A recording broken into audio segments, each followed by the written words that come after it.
All right, we're live. Awesome. Let me see if I can find a link in the channel so that I can post a notification in the Discord.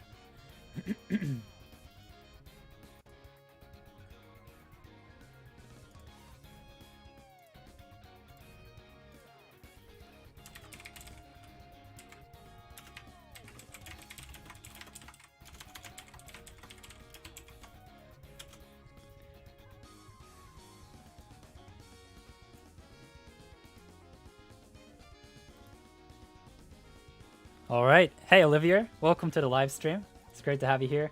It's been a while, huh?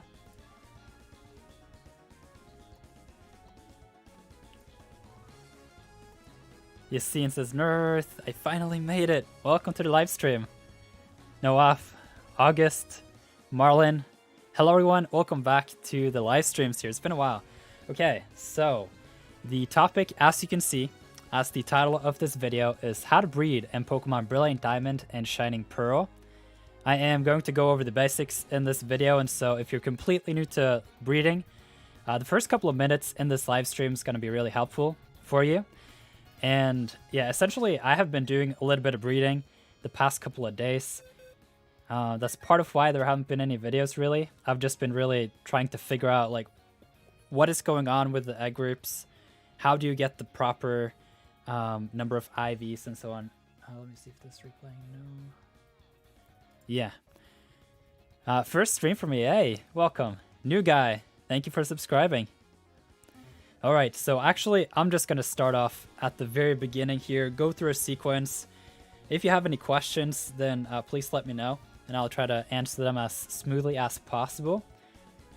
And so I think maybe the first place to start is exactly what is it that you're doing when you're breeding? And so if we open the map, we can see that I'm currently in Salacian Town. And this is the place for the Pokemon Nursery.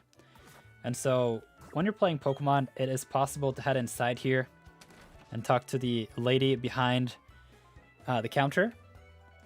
And what you can do with this lady is that you can put 2 Pokemon into the daycare. And then as you can see, I have a Nidoran female and a Nidoran male. And essentially, there are certain Pokemon you can put together in the daycare. And that way, you can get eggs. And so, I'm already going to drop a couple nuggets here, which is when you're breeding, and you have 2 Pokemon in the daycare that actually can together make a Pokemon egg. And then at some point, that old man outside, he's gonna flip around and point towards the road here, and he's gonna have an egg for us. And so Yassine says, dude, you remember me, right? Yes, I think I have seen you quite a few times in the battle live streams.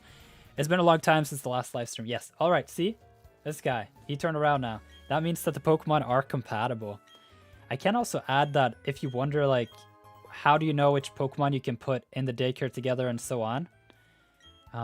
For one, you can look it up in an online database, like Pokemon database or Cerebi or Bulbapedia or what it is. But you can also use this app on the Poketch. I don't know if I have it actually. Let's just scroll through and see if we can find it. There should be like a heart and a love disc. Let's see.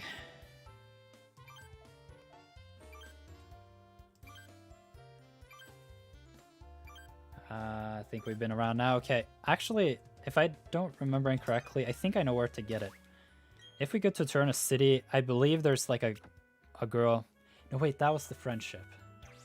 I don't know. Does anyone of you know how to get that app? I can't remember. I haven't really used it myself because I just look things up online. But let's see here. I know there was one Poketch app that I was supposed to find here. Let's see. Nope. Okay. I'm going to skip that. Let's get on to the meat of the video. And so the one thing that you really need to get your hands on if you want to breed some Pokemon is the IV Judge feature. And I'm just going to pick it up in the Battle Tower. I'm going to show the location for it anyway. And then give a brief introduction as for what it is and how it works and so on. And so I do recognize that most of this information is maybe something that a lot of you know already. But I'm hoping that at the very least, there's going to be one thing that I can teach away in this like 10 to 15 minute sequence of just giving you everything I got that can drastically help you in your breeding adventure. And so this guy right here, he says, so what do you think? Have you been using the judge function? I think it's fascinating to see how even the same kind of Pokemon can be so different. And so if you talk to that guy in the post game, then you'll get this feature that I'm about to show you. And so you can go into here to open the bag and press R. This is something that some people miss. And then when you're hovering above a Pokemon, you simply just press the plus button to, let's see if I have my hand here. I don't have my hand. Okay, well, anyway, you press plus to view stats. And then you press plus to judge. And yeah, so as you can see here, the HP is best, attack is best, defense is best, special attack is best, special defense is no good, and speed is best. This is a pretty good Pokemon. But if I, for example, head over to my Slugma, you can see that this was just caught in the wild. And so it's going to have all kinds of just funny things. And how this works is that essentially you can look up a video on Pokemon IVs, individual values. If you're interested on a detailed video on it, I do have a video on my channel. It's just on the homepage. And so if you scroll in the Nirth Explains Pokemon playlist, then you should be able to find it. But yeah, essentially you can have variance in the stats. So for example, the HP of this, let's see if I can come up with a good example. Yeah, okay. We got two Nidorans here. And there's going to be a little bit of variance in the various stats. So for example, you can see the HP, it says decent. And you can also see that the special defense looks to be pretty good. While for this Nidoran, the HP is best and the special defense is best.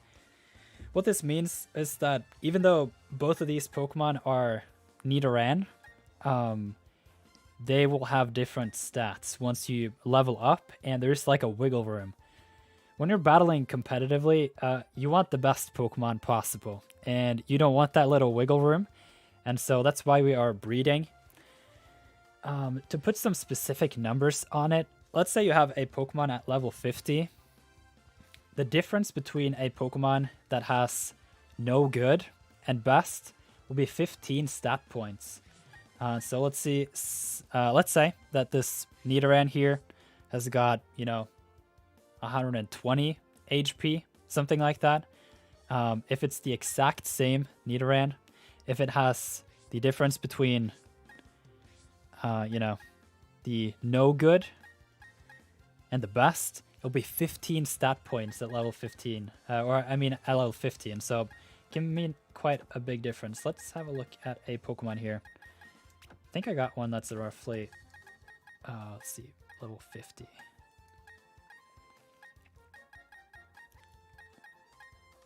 It's fine. Okay, let's just roll with this Crobat. So for example, you can see the stats here. Let's just go off the HP stat. There'll be like a 15 HP point difference for a Crobat that is really poorly doing with its no good HP and so on. I know that's a little technical, but anyway, the thing with this is that you want the best stats, and when you want to get the best stats, there's a lot of things to consider. How do you combine things? And how do you do the whole sequence of actually passing down traits of the Pokemon? And so, yeah, it's very odd to put together a video like this because it's no real way to present it in a good fashion because everyone is at a different level in terms of breeding. But I suppose at the very least, if I just go through the sequence, I hope that this can be helpful for some of you. And so I'm actually gonna, oh yeah, I need to take out the egg. I'm gonna show you the two parents that I have in in the nursery right now, and then we can take a look at it. And then I also found this website. It was recommended, or it was linked to me by someone in the Discord, which was really nice. I don't know if the calculator is exactly right, or if it's just like I am unsure if it's a perfect calculator, but based on what we've done in terms of testing, it seems to be pretty good. And what the calculator can do for you, which I'll show you in a second, is that you can actually look up the percentages of the likelihood of finding various IV Pokemon. And so, yeah, let's see here. We can now go outside just because. And then we can have a look at the parents. These are currently the parents that I've been working my way up towards. Like, I have a whole box here with Nidoran, which are of the kind that I haven't released. I've given the marks on all of them. But yeah, so a lot of work has gone into getting to these two. And one of the items that are really important is the Destiny Knot. And what the Destiny Knot does is that you can see it says an item to be held by a Pokemon. If the holder becomes infatuated, the opposing Pokemon will be too.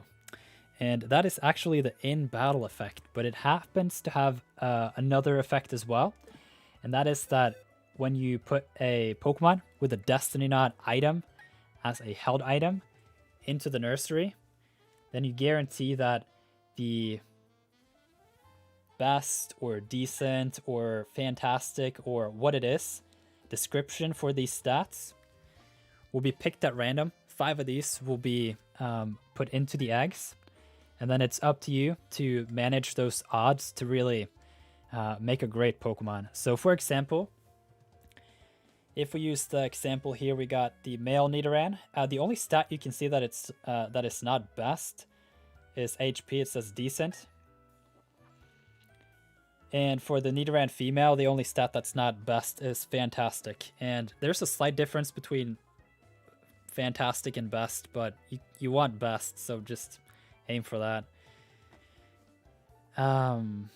Let's see. So essentially with these two Pokemon, you can see that there are a couple of stats that are exactly the same. Defense, special attack, special defense, and speed are all best. And so if 5 of these are going to be passed down into the eggs, then the last stat will be a wild card, and that's just a random roll between 1 and 32. But it's just one of those that won't get passed down. And so you can see that essentially when you have 2 parents that are this good, you have a very high chance of getting an even better egg.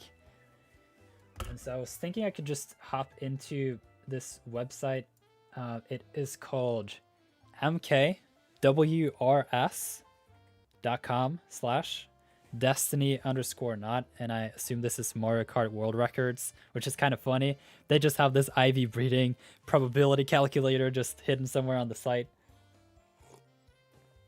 Yeah, I spent a lot of time on this Nidoran. But okay, so in our example, let's just put this in there. So in my case, I don't want the attack stat. I need to put up the site here. In my case, I don't want the attack stat. I don't really need it.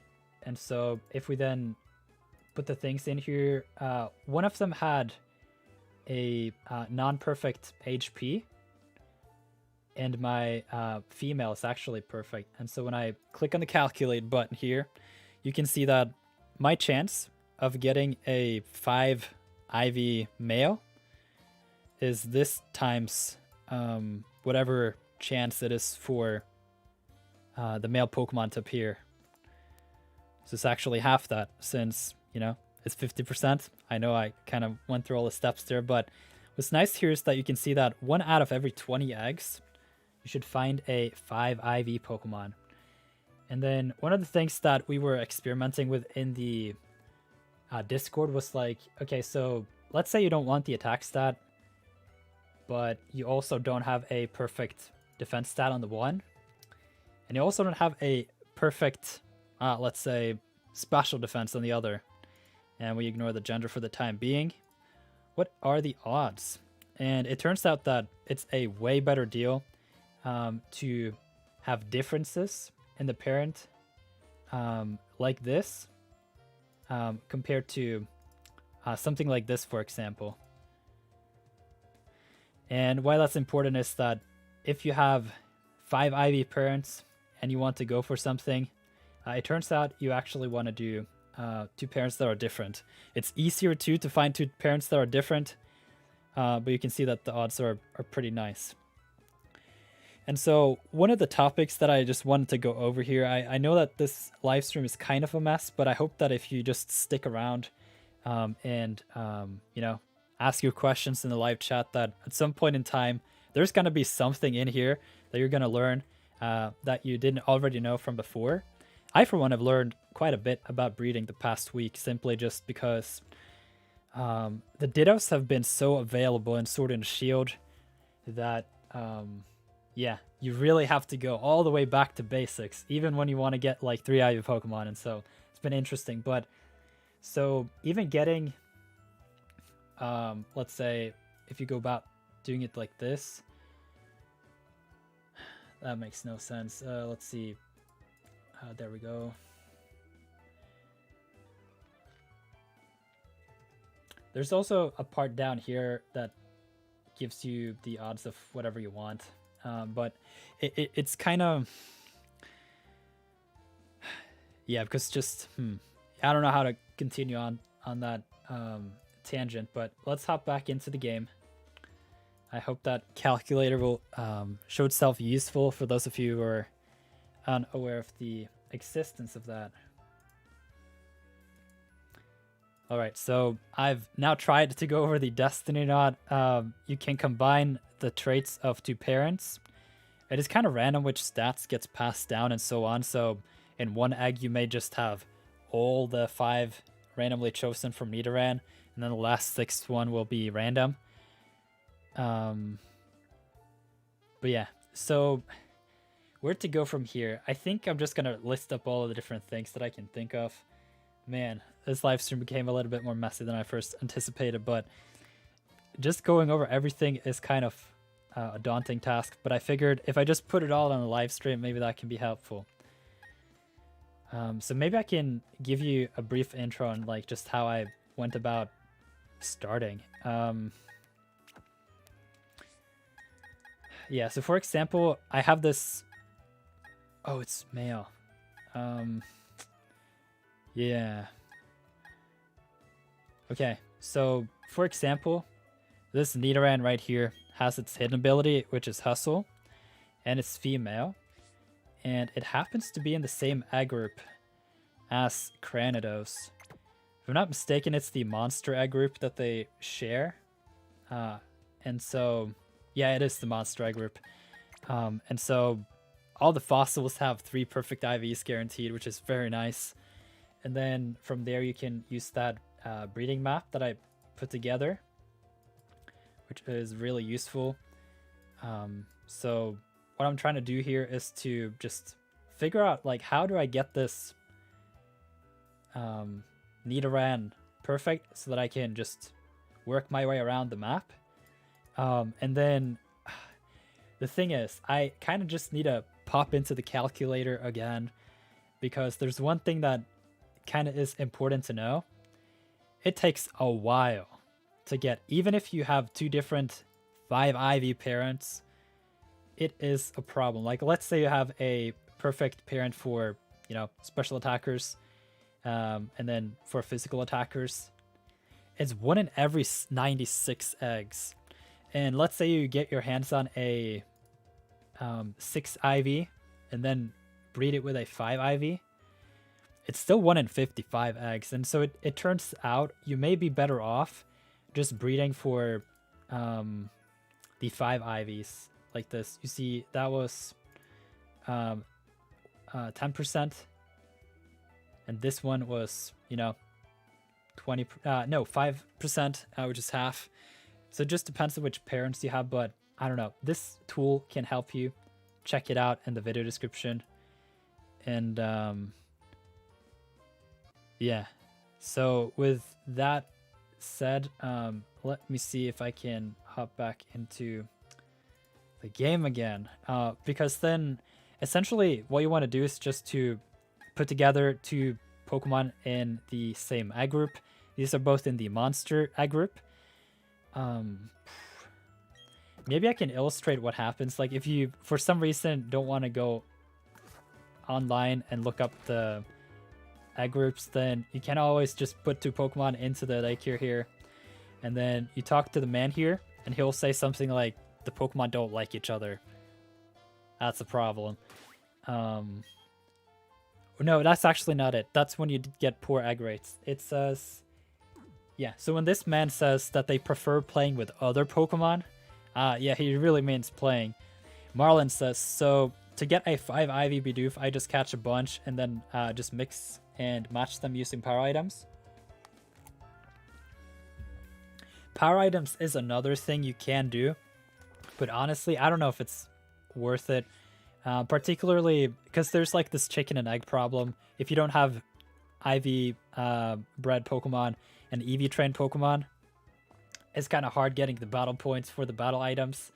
And so, to be honest, I think it may be an idea to just get the fossils, man. I think that's the best bet. Get a Destiny Knot, get the fossils, and I think you should be good to go. Because the thing is, when you have a 3 Ivy Pokemon, it kind of stops being useful with the power items. And so I think the only case it would be useful is if, you know, you put a power item on the Cranidos and then the Destiny Knot on the other, but it's kind of like, it doesn't really work. The fossils, I think, is by far the best entry point. And so you just want to put one of the fossils together. I know some people have talked about Almanite. That's another fossil that's really good. Though that is in the Water 1 egg group, which means you need to breed it with a Bidoof. What I was unaware of, and I am unsure how I managed to do this, but I somehow missed the whole thing about the Pokeradar only giving 3 Ivies at the 40 chain. I was so stuck in the 44, 33, like, logical thing, or I don't know, similarity with the numbers, that I just missed it entirely. It turns out after a 40 chain, you have a 5% chance of getting a 3 Ivy Pokemon. That's rough, man. And so I think the fossils is just the safe bet. You will have to do a little bit of digging in the underground, but honestly, the underground is pretty fun. So, hey, thank you for subscribing. But yeah, so you just slap together the fossil, and in goes with the other Pokemon. And then, you know what? I'm going to start from the beginning, just to give a good example of like what you can expect and so on. Maybe we can get a good hidden ability Nidoran. So I'm going to start completely over, make my box system a little messy, even though I made a whole video about not doing this. But I'll have to clean it up after the live stream and not let it be very elaborate. Okay, so I have now caught a just standard Nidoran female.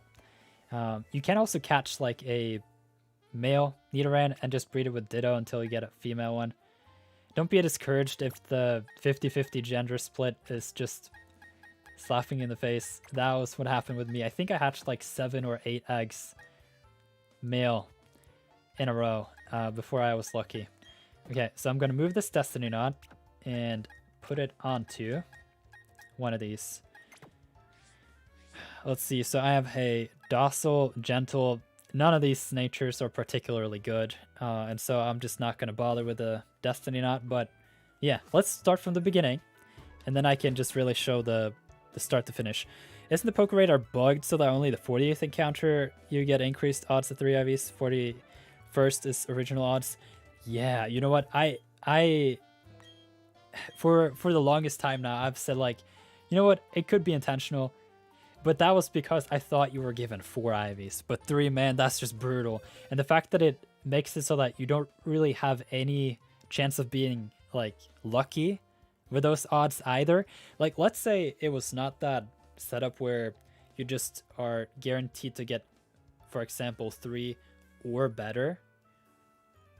Then getting past that 100 chain would make sense, because, like, let's say you get a chain of 110 Dittos, then you have an insane odds of just, like, even just that one chain that you can push past 100. Like, if you can get to that 113 or something, then you will just get all the Dittos in the world that you need. And so, yeah, I don't know how to feel about that. I am actually changed. I changed opinion on that when I figured out it was 3 IVs than 4 for the 40 chain. And so I do think that it might have been a bug, but I don't know. These games are ruthless.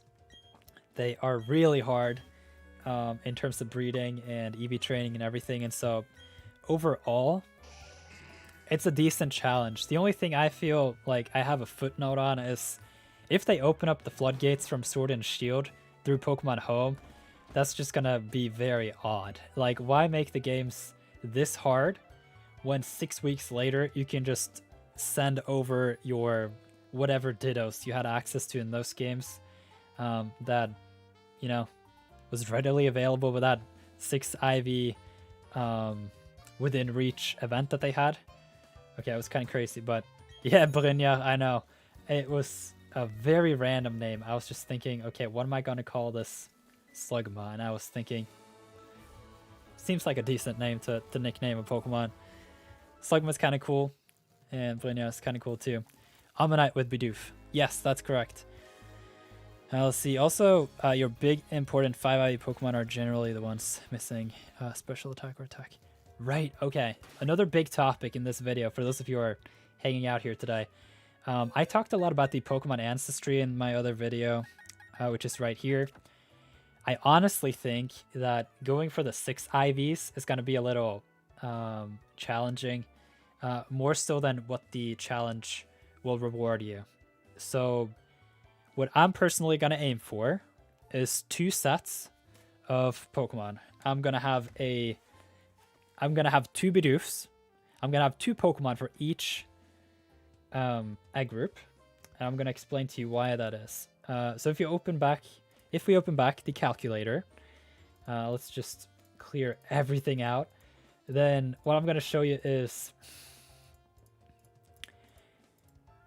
let's say you have a 5 IV parent like this, and you have a 4 IV in the other like that.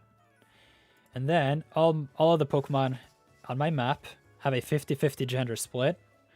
And then you borrow that male from the other egg group, pop it into the new one. You have good odds, man. Oh no, wait. That's wrong. That's dumb. Sorry. That's my mistake. I was like, 1 in 2 eggs? That was unbelievable. Yeah, okay. Yeah, 1 in every 20 eggs. So 1 in every 20 eggs is your odds.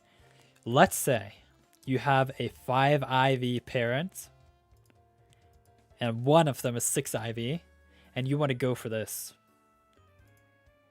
It'll take you 5 times as long, and it's brutal. And so the thing is, I think that, like, with this kind of setup, you kind of just want to go for that 5 IV. You know, if you have 4 IVs on the one and 5 on the other. And then you also just want to have a parallel thing going on here, like this, which is the exact same kind of deal. So what I'm personally going to aim for is to have 1 Bidoof that has everything but attack, and another Bidoof that has everything except special attack. And I think that's going to be the way to go. And then at the bottom, just have all the Dittos. I think if you want 0 speed Pokemon, you'll just have to have a single Ditto, breed it in when you start. Like when you get the hidden ability, the nature, and you then just make sure that you have that 0 IV, you know, speed, and then you go from there. I remember this learning breeding for the first time. I literally have a perfect Ditto and Sword and Shield. I know. How to breed is the title and thumbnail yeah, wait. How to breed is the title and the thumbnail is competitive battles. Really? Is it? Has YouTube messed me up? I don't think so. Maybe... I don't know. It does not show up as battles at all. It says how to breed in Pokemon Brilliant Diamond and Shining Pearl. Yeah, I tried to like start from the beginning and just walk through all the steps here, but it got complicated. It turned out better in my head. Like I go and do this, and then it's just like an infinite amount of details that you have to lay out and like set up in order to explain the next concept and so on. But yeah, anyway, I'm just gonna start from the beginning here. We have the first Pokemon in the sequence here, and so the thing with hidden abilities is they always want those on the female Pokemon. If you have it on a male, it's only going to breed if you put it together with a Ditto, and it's going to be 40% chance of passing down, while the female has a 60% chance of passing down the hidden ability. And then, for example, in my case, I don't really care about which gender the hidden ability ends up on for the most part, though I don't have a proper Ditto yet, and I don't think I'll get one in these games, simply because it's so ridiculously hard. And then what I want to say with that is, what I will currently try to do is to hatch, you know what, I'm going to aim for 3 eggs, and I'm actually going to take the parents out. Maybe I'll do 5 eggs. Let's see, because there's a 60% chance of all the eggs having the hidden ability. And then there's a 50% chance of getting my preferred gender in this case, which is female. So I have a 30% chance of hatching a female with a hidden ability that then has the chance of having better IVs than the parent. Also, you can get generalist Pokemon to 5 IVs. You need a Ditto missing either attack or special attack though. A 5 IV generalist plus 3 IV Ditto gives you like a 164 roll at a 5 IV Mon. Really? Let's do the experiment. We have the calculator. All right.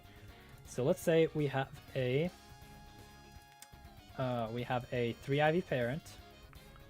No, we have a 3 IV Ditto, and we have a, let's see. So we have a 4 IV parent, 3 IV Ditto, and 1 of 5 IV. It's genderless. Yeah, I think your odds are off, man. It is ridiculously hard with that 3 IV Ditto. You see, it's 1 out of 400 eggs. So if you're very, very, very passionate about getting that 5 IV Pokemon, and the thing is, like, at some point you're gonna get to that 5 IV, and it's gonna get a little easier. Whoa, it's gonna get exponentially easier. I don't know if I'm clicking wrong here. Doing everything live.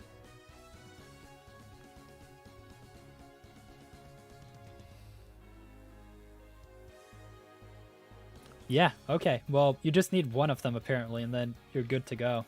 But even getting that first one is kind of hard. I threw the screenshot in your Discord. Eyelet wasn't joking. This breed route is giving me the nostalgia feels. The hardest part of breeding is getting the 0 attack IV, in my opinion. Well, it depends though. I don't know if you actually... I know it does make a little bit of a difference, but if you're a little bit... I don't remember the intervals perfectly, but, you know, it's not just that you need a no good. Obviously that is optimal, but, like, let's say you give yourself a little bit of slack. Like, you can appreciate a Pokemon that has 5 perfect IVs, and then an attack IV of between 0 and, let's say, 5 or even 10. Does anyone else remember putting Pokemon in the GTS overnight back in the day, coming back in the morning, having that it traded? I don't know. The GTS became a mess at some point, and I just stopped using it.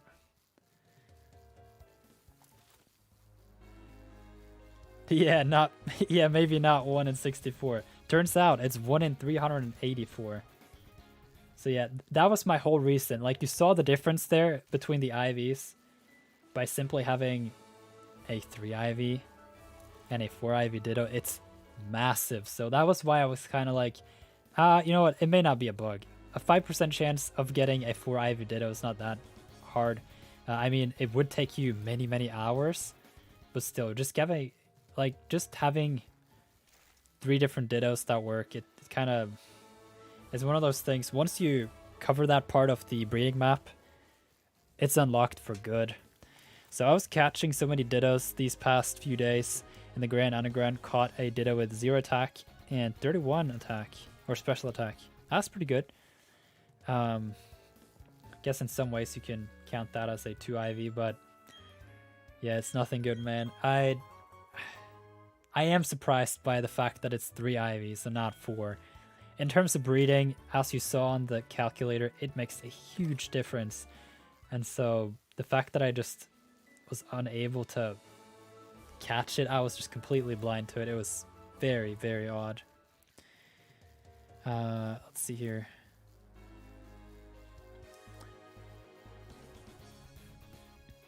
Yeah, I kind of like the lack of good Dittos at the moment. I know, it is interesting. And I mean, if they make it so that you can only send Pokemon out of Pokemon Brilliant Diamond and Shining Pearl, then whatever's happening in this video and the breeding Ancestry and the whole, you know, covering egg groups kind of strategy, it's going to be the only game in town if you actually play the proper, you know, set of gameplay loops here. So I was catching so many... Yes. All right, I looked at everything. Let's see how many eggs we got. Okay, we got 5 eggs. Let's see if I oversold. No, we got exactly 5 eggs. This is going to be way enough. Oh, he got another one. That's fine. But yeah, so I'm going to hatch these 6 eggs then. And it will be interesting to see if I can get a hidden ability female that has more than 1 perfect IV. Okay, so I'm gonna call these back. They are it's a real grind at the bottom of the IV chain, but at some point, once you get those 4 IVs especially, you kind of just have to have a couple batches of eggs, like 4. Every 4 you're supposed to get 1 based on the odds anyway.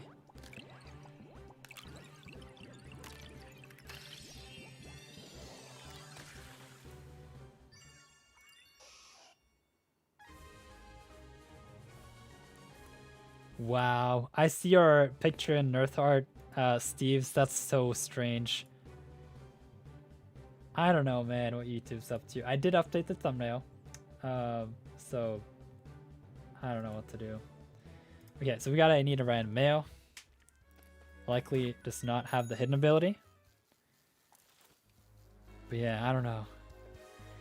Maybe the right approach here was to just host a specific breeding project or something, and then just ask, or answer rather, your breeding questions.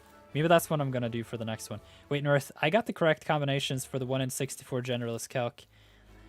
First mon, HP attack defense.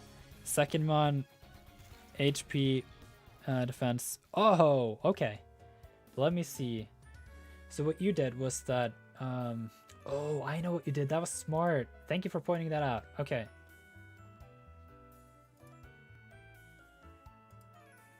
No, it's the same. Except, yes, of course. So if you have the different IVs, that's when it makes sense. Oh, that's smart. That's smart. Wow. That's amazing. Thank you for pointing that out to me. That's just 1 out of...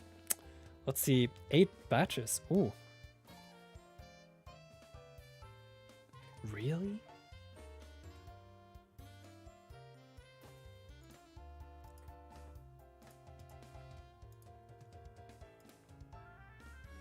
Oh yeah, I did something wrong here. Let's see.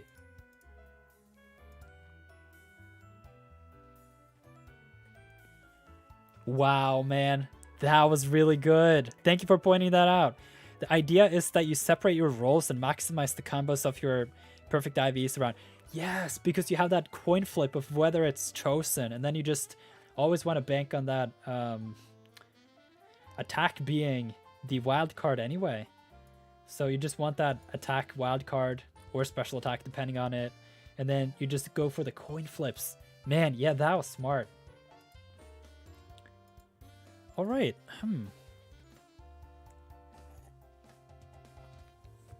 Yeah, I just did that. But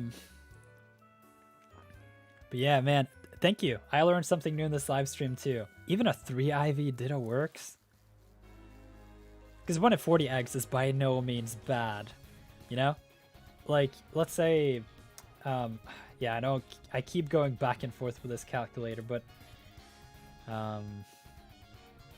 let's say this is our goal. Wow, that's just 1 in 11 eggs.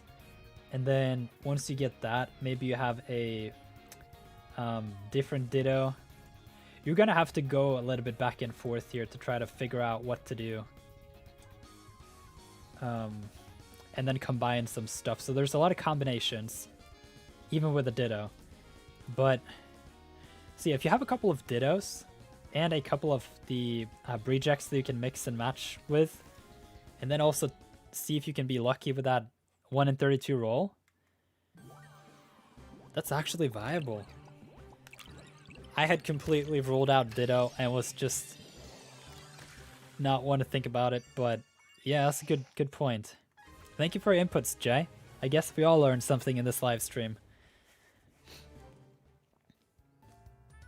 Whoa, Kenneth Wheeler, thank you so much for becoming a YouTube member. I feel like I've seen your name before, but in case it's not one of these like remember or you know, whatever the each month thing is, because now you can send another notification. But yeah, in the case that you're completely new, thank you so much for becoming a YouTube member. You can check out the video description. I have a link to the Discord server that is associated with my channel that I am in charge of. And yeah, there's a lot of good stuff happening over there. Part of that calculator and just thinking about the Pokemon Ancestry and figuring out the balance there, like maybe it's better to go for 5 IV Pokemon, just have 2 Pokemon per egg group instead of that fantastic 6 IV male. Okay, so that was the male. You can see that we were very lucky with this one. We got a 3 IV right off the bat. And this one is Jolly. I prefer Timid on my Nidoran, but you know. So essentially, you can see that my Nidoran female has gotten 2 perfect IVs. And not only that, but it has also the hidden ability. So I was lucky. And I don't need to hatch many more eggs. And so to just showcase how I went about that, we can now see that we started with these parents right here. Oh man, the box is a little tricky. There we go. Okay, so we started with these 2. The female had no perfect IVs, but it did have the hidden ability. And then now you can see that I have this Cranidos with HP, special attack, and special defense, which is best. And when I put these 2 in the daycare or the nursery, then we got the chance here. And you can see that this new Nidoran female inherited the special defense and the special attack from the Cranidos, but it did not inherit the HP stat, which you can see was probably from the Nidoran female here. But yeah, so now that I have this female, I could potentially swap it out like this and have an even better chance of getting a perfect special attack and special defense. And then to take it a step further, we can hop on over to this box right here. If you do a lot of digging in the underground, you should be able to get a decent amount of Cranidos. And so then over time, you can see that the female becomes better and better. as we swap out these Cranidos. Like, let's say we want a special attacker, then we don't really need the attack stat. Can you find a Destiny Knot in the overworld? Because I haven't gotten one from pickup yet. I believe it is a an overworld item in Route 225, something like this. It's somewhere. Just look it up somewhere. I'm pretty sure you can find it. Though, if you have a Pokemon with pickup a couple of them, and you level them up a little bit, you have a good chance of finding it. Okay, so let's say we want a special attacker. What I would personally try to do, now that we know how important it is to shuffle around your IVs for that coin flip, and we can compare these two. You can see that for this Cranidos, it has perfect speed, but not special defense. And so if I am to swap these two out, then we can do some markings. The HP is perfect, the special attack is perfect, and the speed is perfect. And then for this Nidoran female, we can see that the special attack is perfect, and the special defense. And so you can see that the way you want to mark Pokemon is to just start on top of the list here. You have HP, attack, defense, special attack, special defense, and speed. And then you have two colors. I, for one, prefer using the red ones for the hyper trained, but it's just preference. Okay, so the point now is, if you take a look at the blue icons or the blue symbols down there, when you shuffle across here, you can get a clear picture of what it is that you do not have. So you can see at no point in time does my defense stat flash. And that's a problem. So if I go up here, I can see that this Cranidos has a perfect defense stat. And so if I put it on the side here, I highlight the IVs like this. Then if we go back and forth between here, we can see that the attack stat is not being highlighted, which is great. But all the other stats are. And then it's just to combine the parents back and forth and just switch out the male Cranidos with the ever increasing Nidoran female. And then at some point, you're actually going to get good Nidoran males. And then you can start switching things out. Fernando, hey, welcome to the live stream. It's great to have you here. Yeah, so at some point you're going to be able to pick up some good 4 IV Nidoran and so on. And then you can mark them, make sure that something's going on with that one stat. You know, and then you can just breed better and better parents. You slap into the nursery, and then over time it's going to get really nice. So with my current breeding project, I've been trying to get the perfect male Nidoran, because then at that point I can just very quickly breed the hidden ability. So I'm actually going to go back to this project in a little bit. But for now, I'm going to revive. Wait, I'm going to drop these back on. So I'm going to spend a second here just shuffling around. And then I'll continue with my current breeding project. And then I have a little bit of a mess to clean up after the live stream. That's how it goes. Okay. I'm going to drop these back in here. I actually figured that I may have to edit my box system, just because I found that it's so helpful to just have all the eggs end up here that my breeding boxes may end up just hanging out up here instead for practical placement. Okay, so I'm just going to drop these back on the bottom and have some sort of pattern with my Pokemon. And so I try to organize my eggs in a way so that when I swap out Pokemon into better parents, then I kind of push the old eggs to the side, hatch them later. But yeah, now you're going to get to see some breeding in real time and how I would go about it. Maybe there are some things here that will pick up on that I just do. I have been breeding for a long time, and so I'm sure there are some things that I just don't articulate, but still show on screen. But yeah. So yeah. Whoa, I don't know how to pronounce your name. 1582 do. Hello, friend. I wanted to thank you for that image. You helped me a lot. You're welcome. I am very happy that the image has provided itself useless. Yeah, that's how it works. Useful.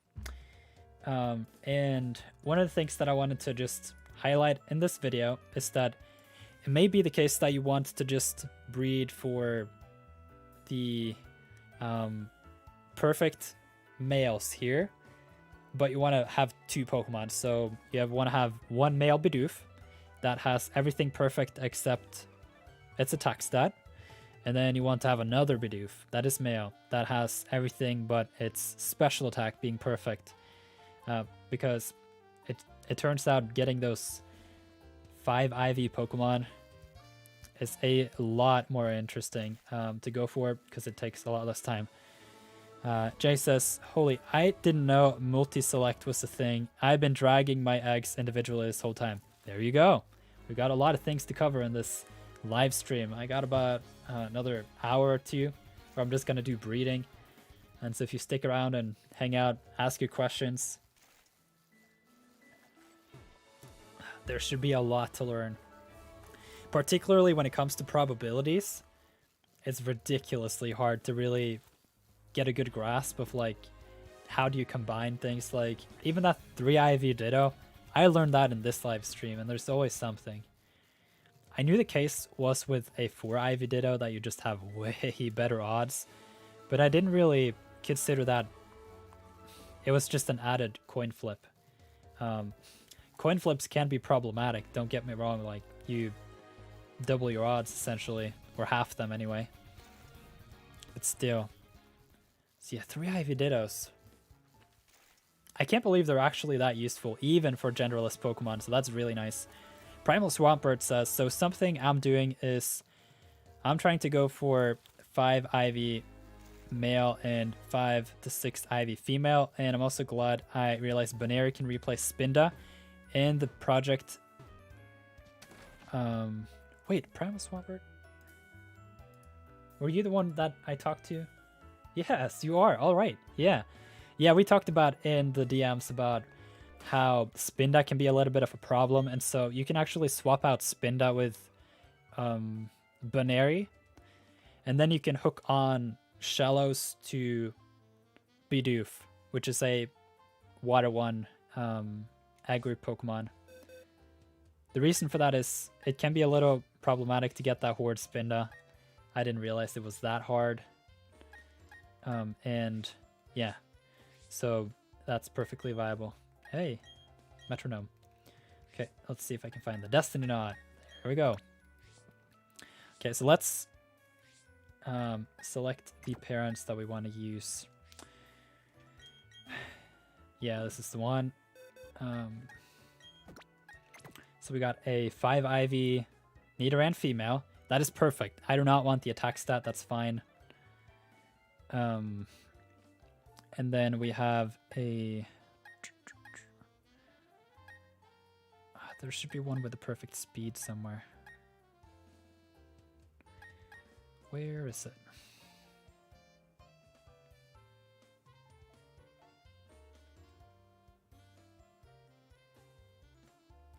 Or actually... let me have a moment here. Ah, there we go. Yeah, I would much prefer to get like a fantastic in HP, that's fine. But a fantastic in speed, that would just be really unfortunate. Okay, so we got the calm nature. The nature at this point in time does not really matter. I'm not going to use it for anything. I will have to fix the timid nature on the hidden ability female Nidoran, because when I get the perfect Nidoran here, I'll have to start all over again, because I took a little bit of a shortcut not incorporating the hidden ability from the start, simply because I have a slight intuition that if you do that, with... It's just once you have a perfect parent, it takes so little time to get those IVs comparatively. I can't thank you enough for doing this. Thank you, Tyrell. I have a little bit of a weird feeling about this live stream, but I hope that it's useful. I had like an idea of the things that I wanted to go into, but I just quickly realized that it's incredibly hard to prepare a full-on breeding step-by-step guide that wouldn't just bore most of them, but then just... Oi! Wow! Donation! Thank you so much, Nirth. Keep up the good work, Dan. Thank you so much. That's very kind of you.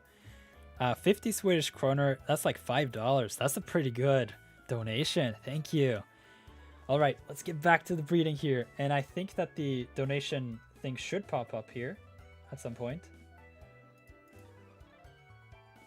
Yeah, there we go. All right. Nils Sjöberg donated 50 Swedish kroner through Super Chat. Keep up the good work, Dan. Thank you so much for that donation. That is very kind of you. Primal Swampert says, yeah, I hatched a 6 Ivy female binary. So it's been fun trying to get the 6 Ivy male. Yeah, so for like, what is that called? Like, if you want the 6 Ivy Pokemon, go for it. Just be aware that you should split your parents' IVs so that you're not lacking the same stat in both, because then you just have that nice coin flip. And then you have the 1 in 96 odds of getting a 6 IV, which is not bad actually. There's a lot of back and forth with this, particularly figuring it out. Like, it's only been what? 10 days since these games came out, and you know, our save files look like this. 65 hours, got the Destiny now already, got a couple 3 Ivy Pokemon, and we're off to the races. And then the thing is, once you have a 6 Ivy Pokemon, you can quickly get up to that 5 IV with whatever parent you have on the next part of the chain, you know, with the breeding map. And once you get that far, then I'm going to hop back into here again. Let's say you have a 5 IV parent and you want to go for that 6 IV. 1 in 54 eggs is not bad at all. So, you know what? I've gone a lot back and forth on this, but I think I'm going to go for that 6 IV, actually, to be honest. I think I'm just going to go for it. It's going to save me so much time in the long run, I think. Just having a neat and tidy box like that. How long does it take to get a 6 IV Bidoof starting with the chaining? Right. I do not know how to pronounce your name. I'm just going to call you Mysterious V. Okay, I'm going to show you. So I have been working on this breeding for a couple hours, to be honest. It takes a while. But I can assure you that it does not take an incredible amount of time. Let's see. The biggest challenge is getting that first one. Oh, you can draw. That's nice. Just want to find my step counter. There we go. Yeah. Okay, so I reset this counter when I started breeding. I've taken 80,000 steps approximately to make it to where I am now. And so if you start off with a 3 Ivy fossil, and you have a couple of those, like you cover all the different IVs, then if you're smart about which Pokemon you combine and so on, I think you should be able to do it within those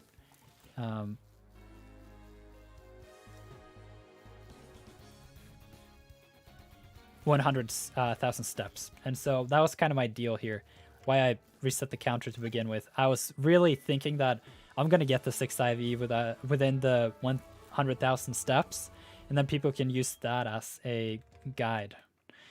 Let's see, can you soft reset before you hatch a fossil and change the IVs every time, or is it set? To my knowledge, it gives you 3 perfect IVs guaranteed, and then I don't know if the game just locks in the potential to exactly 3 IVs, or if you can even soft reset for that potential for the 4 IV. That I'm unsure of. Though to my knowledge, yes, you can soft reset the fossils to try to get different ones. Oh yes, the text is updating. That's amazing. Nils Sjöberg has the recent donation, which is $5.50. And then we can see that the most recent YouTube member is Kenneth Wheeler. Man, I have tried to figure that out offline for a while. I just couldn't figure it out, but it seems like I just have to have some programs open and it works. Yes, there is a fossil method. If you go to the underground, so the thing is, I can just quickly mention, part of the thing with the, you can see here, I'm just gonna blow it up real big so you know exactly what I'm talking about. This, you see, you do not need to trade or to go to the Grand Underground. This map is really nice in many ways, but it is optimized for solo play and also my limited knowledge of the Grand Underground. When I put this map together, I had zero knowledge of the Grand Underground, and so I had no idea also about swarms. Like, for example, it turns out Spinda is a hard Pokemon to get, but once you have the Spinda, it's really easy to breed with, because you can see that it has that nice 4,000 base egg steps compared to the usual 5,000. And then if you look at the Magikarp, 1,200. That's insane. It makes it so that it may actually be the case that if you can figure out if there's like a water to fossil, like here, if you have a water to fossil, or maybe you can breed some like 3 and 4 IV Remoraid's in the water 1 egg group and then throw those into Magikarp, that may be the ultimate first like easy way to get to that 6 IV Magikarp and then spread from there. So once you have the Magikarp, you then go in all these directions. And then potentially you could make an entire map just centered around Magikarp, but who knows.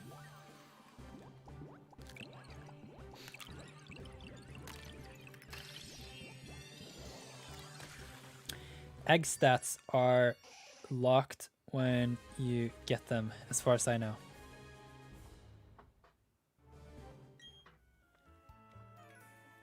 Oh, before you hatch a fossil. No, that doesn't work. Yeah, you're right about that, Shot, but you cannot... So, yes. And it's more so than that. I don't remember exactly how this goes. But there's something about one of the different combinations of where the Destiny Knot will pick... the inheritance. But yeah, you just want to hatch the eggs that you get. Yes, I'm gonna just say yes to this egg. And then we can take a look at our Nidoran. So based on that calculator, we should have a 1 in 96 chance of getting that sweet 6 IV Nidoran. So that may be what the rest of this live stream will be about, honestly. I'll just keep up with these parents.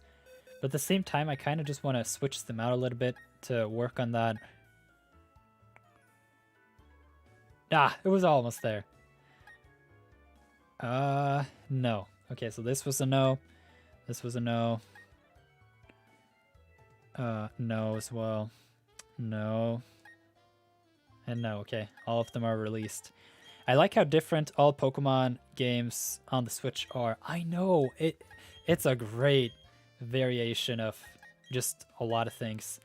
The only thing that I'm just thinking of is like...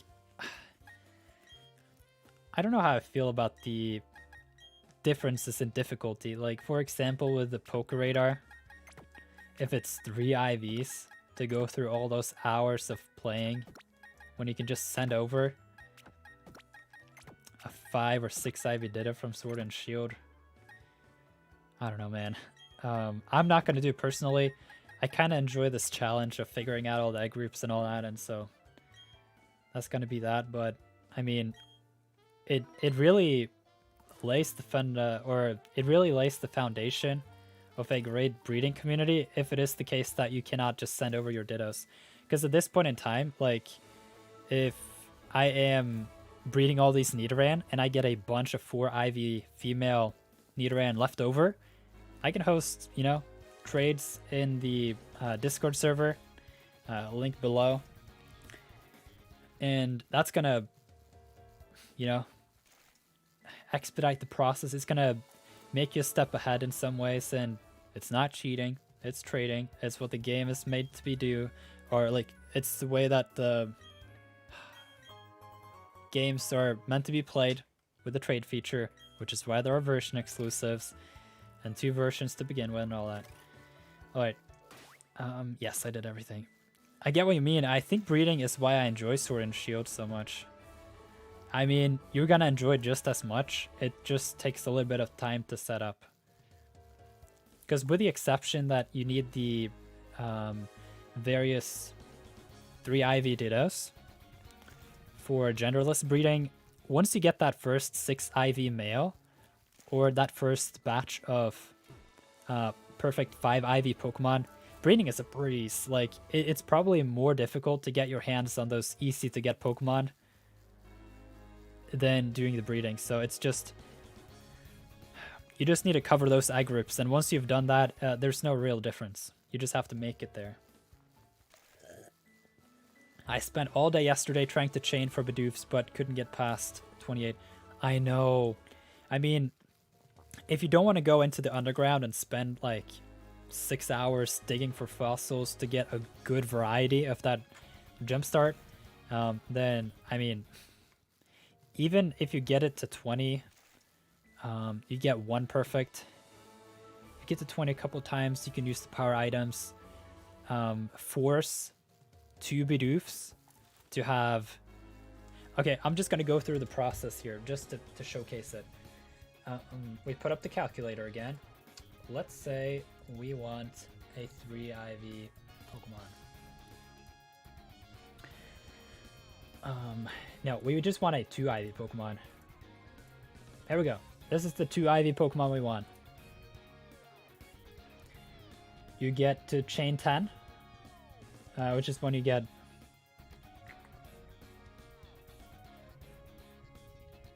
Where's the 20? I think maybe it's 20 when you get 1 perfect IV. I don't know. But even like, let's say you have 1 perfect IV on the special defense and 1 perfect IV on the speed, then you get a 1 in 6 eggs chance of getting the, you know, the 2 IV one. And then you do the same sequence over here with different Pokemon, and then you make sure that the gender is the opposite. And so now you have 1 in 12 eggs, and then all of a sudden you're left with these parents, and you're looking for a 3 IV Pokemon. And if we scroll down, we can see that a 3 IV Pokemon is, you know, 1 in 17. And then once you get that 1 in 17, and you slap that in here, calculate again, and then all of a sudden you got a 1 in 13, or no, 1 in 3. You just have to keep grinding, and then all of a sudden, you know, you do end up with better and better parents. And yeah, I hope that part of this live stream is useful for some of you.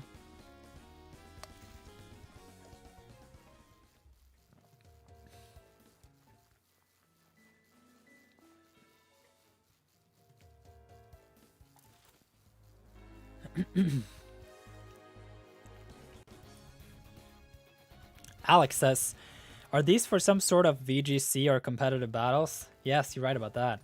So what we're doing here is to breed perfect Pokemon for battles. And although there is no official format for Brilliant Diamond Shining Pearl, apparently they are keeping up with Sword and Shield as the official games for the World Championships next year. I'm still interested in playing these games. Gen 4 meta is pretty interesting, and so I, for one, am very passionate about breeding, very passionate about Pokemon and collecting and battles and everything. And so I kind of enjoy this challenge of mapping out all of the egg groups. Like, just that map that you saw, it took me about 4 hours of intense thinking and research and messing around in Photoshop, and then Eventually, I made it to at least a starting point. I feel, if anything, that map is not completely optimal for everything. It is optimized for no trades and no underground. So it's not unreasonable that at some point in the future we'll make an even better map in retrospect. But that's the thing. We don't know the optimal solutions right away. And so the purpose of that map to begin with was to provide the idea, the concept of having such a map, because I don't think that crossed many people's minds. I saw people were getting so discouraged, like, what is going on with the IVs in this game? And I was just hoping that people wouldn't just put the games aside for Pokemon Home, and then what if Pokemon Home never happens? And I don't mean never happens as in never gets connected, that's confirmed, but it is not impossible, and I hope that this is the case, that you can transfer Pokemon out of Brilliant Diamond and Shining Pearl, but not into it. I suspect that the only game compatible with Pokemon Brilliant Diamond and Shining Pearl will be Legends Arceus, and I think that would be really nice, because then you don't have this insane balance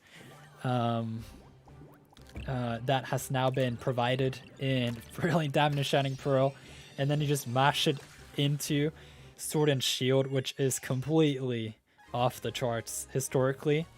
And then when you pair these two sets of games, it's just so misbalanced. Like, Sword and Shield, you could catch a legitimate 6 IV 4 and Ditto. I did it myself during that event. It was insane.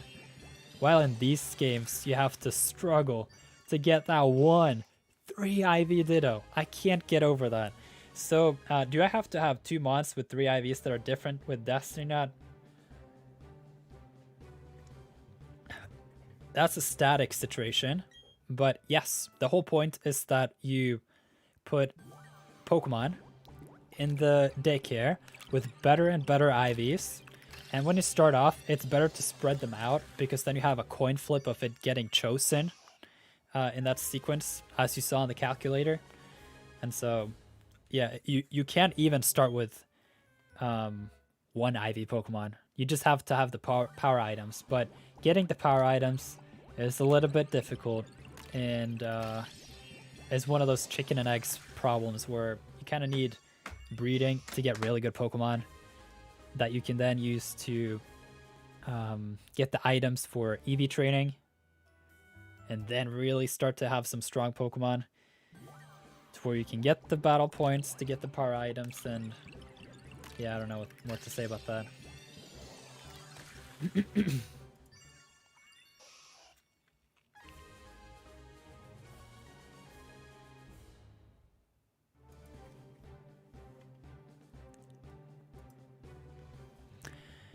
Your idea of starting with a fossil is super helpful for skipping chaining. Not sure if you're familiar with data structures, but it's like rebalancing the tree and making the fossil the initial node. I'm actually not quite sure with that, but I mean, I've spent a bit of time messing around with probabilities and statistics, and so... Yes, how are they hatching at the same time? That's a great question. So, here's the deal. If you wait to hatch Pokemon until your box is just filled with eggs, then I'm going to show you what to do. So we can go through these. This is nope. Wow, that is phenomenal. That is amazing. This one we can use later. With Jolly and everything. Wow, that made me happy. It's not Hustle though. Okay. You see, we're getting some really good Nidorans here. Oh, yo, are you kidding me? That's insane. We got it. That was our 1 in 96 chance. Wow, this early. That's amazing. Okay, so the reason why I've not gone for the hidden ability just yet is because the male never passed down the hidden ability anyway. And I was working for that male so that I can, you know, wow. You never want the hidden ability on the male anyway. Wow, I cannot believe. Let's see.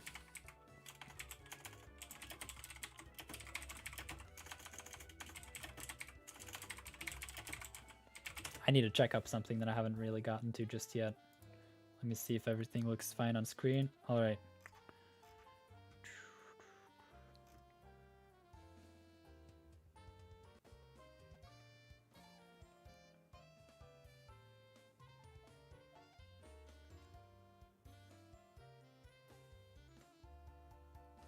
All right, okay, so here it is. Wow, I can't believe that just happened. Kotkey says, when I got my first 3 IV Ditto, I already had many other 1 and 2 IV Dittos that I used to get my first 6 IV Bidoof. Used like 4 different Dittos in order to get the 5. Yeah, I know, it's a mess with breeding at the start. I can't believe that just happened. That took a long time to set up. Like, I've been breeding for hours and hours and hours to get to those 2 5 IV parents. And thankfully, like, those were the best parents I had. And so I figured that was the way to go about it. But then the calculator just really solidified that point about, hey, name rating services available. That's nice. Why is it a 96 chance and not 1 in 64? I don't want to think about statistics, but it is something about the way that you have a coin flip. Yeah,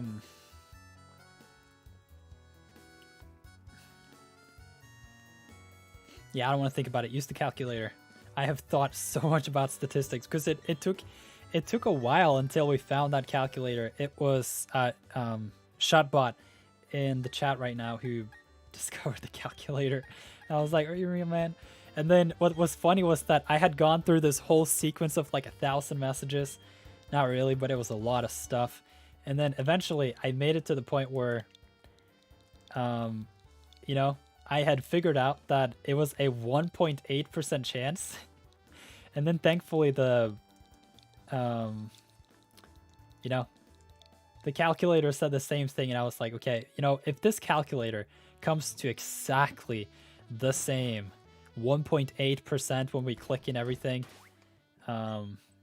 that's got to be a correct calculator. So we've just been using it ever since. Hey Choppy, welcome to the live stream. It's great to have you here.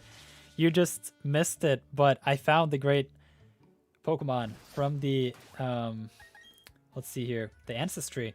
We got our field monster. Yay!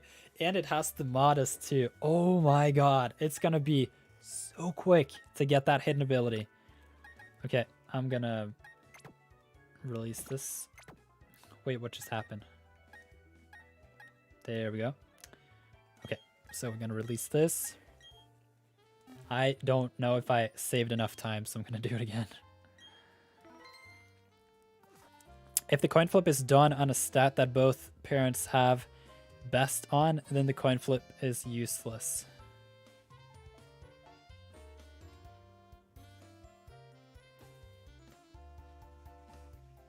Yeah, there's something going on there. I have just consumed my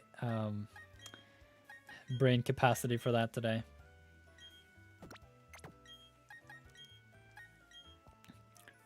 Oh. I named my perfect male Bidoof Genghis Khan. Got some historical references there. Man, grotesque stuff, I gotta say. Okay, so if we head over to...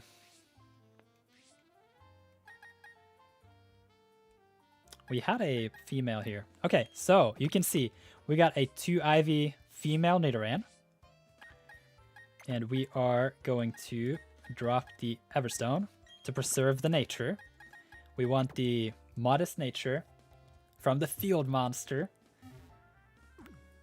And we want the destiny knot. So I'm gonna see if this old guy does not turn around last second.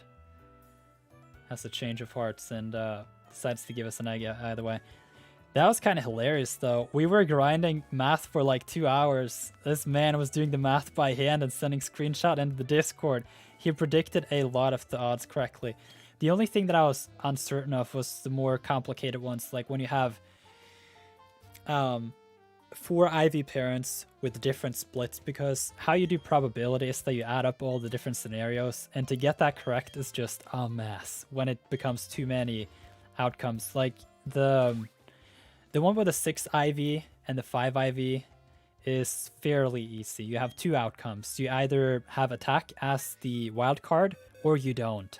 And if you don't have attack as the wild card, then you by definition have perfect stats. Oh man, I didn't mean to do that. There's a little bit of lag when I play with my streaming software. It's just enough to where I mess up sometimes. And then I'm also just trying to get used to the whole system here. Okay, so you know what I'm actually gonna do? I'm gonna gather some of these. It was one of these that was no good. Ah, there we go. Yeah, I want to have a Trick Room team at some point, and it's gonna be a good Pokemon for that. So I'm gonna just slap those in my collection for now. Okay, so we got the Field Monster. I cannot believe I got 1 of 12 Pokemon, 6 IVs already. I mean, it took like, I don't know, 6 hours, something like that, but here we are. Okay, best, we got special attack and special defense. So I'm actually going to be a little sneaky here.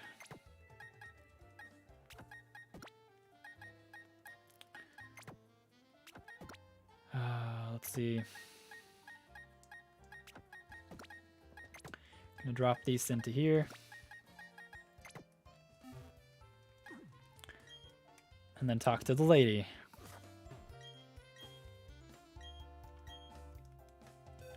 And then we double check that it has the Destiny Knot. The nature is jolly, but we want modest.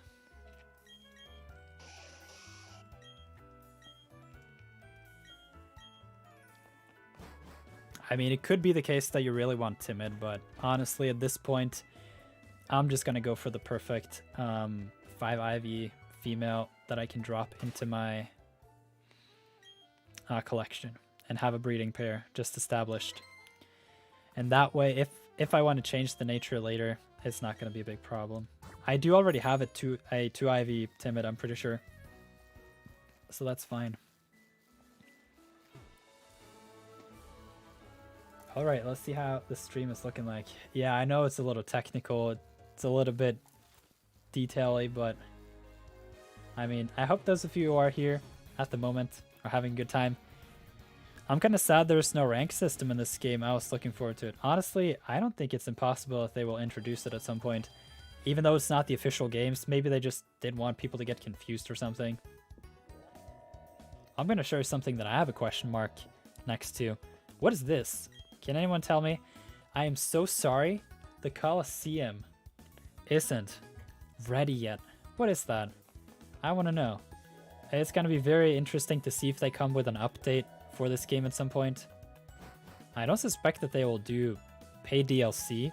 If they do, that would be insane, because I suspect they would have a lot of content to add to justify that, given how great these games are to begin with.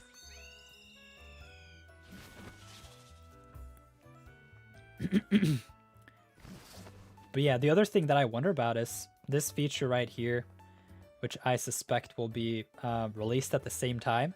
If you head over here, you'll be stopped, and they say, I'm so sorry, the GWS isn't ready yet. Is it like the global wonder system, the global...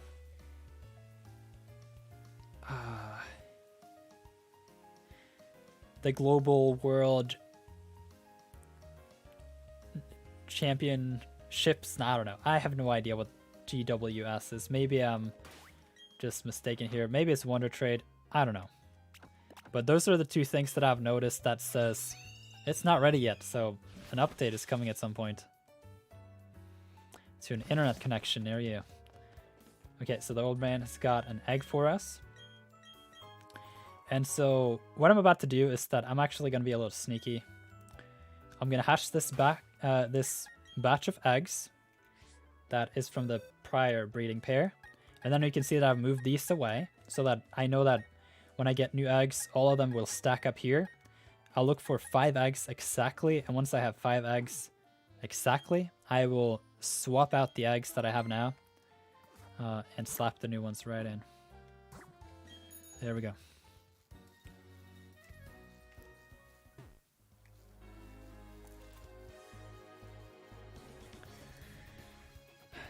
I'm happy about the Nidoran. That's gonna be really nice. Because I already have the Bidoof. And I have the Remoraid. So I can quickly now cover 4 egg groups, which is gonna be really cool. So I got Monster and Field. Then I'll get Field and Water 1.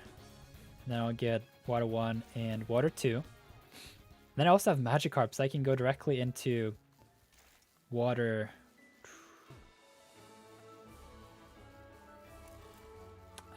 Water 2 Dragon? Is that what Magikarp is? Something like that.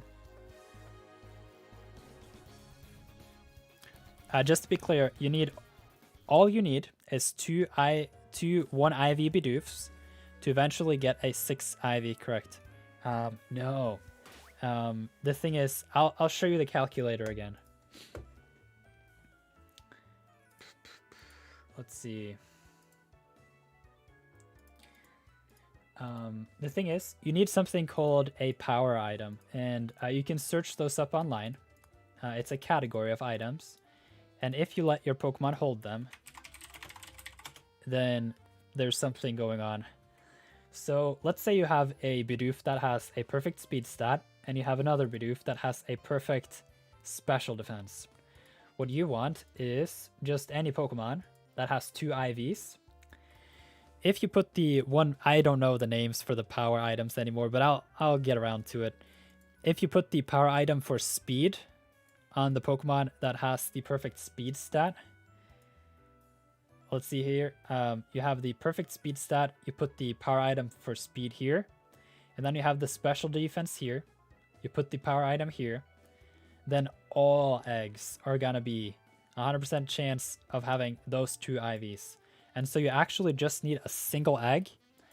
And then what you need to do is that you want to head over here and find another set where you have 2 IVs. And then you do the power items. And then you have another 100% chance. But in this case, you want a different gender potentially. So that's going to be like 1 and 2, something like that. Forget about that. That's not accurate in this case because we're modifying it. Yeah, you can see here. With modifiers.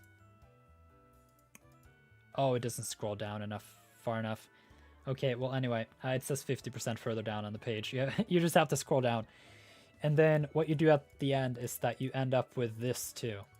You just need to have at some point Pokemon that has all the IVs so that you can combine, eventually the parent that has, these 2 perfect IVs, and then you have one here, and then you end up here, and then eventually here, because once you have one that has 3, you can put it up there, and then you can find a 4 IV, and then you can swap out the 4 up here with the 1 over here, and then you get closer and closer. So it's just all about switching out the whoa, that was lucky. I just messed up my glass, but it was empty, so that was fine.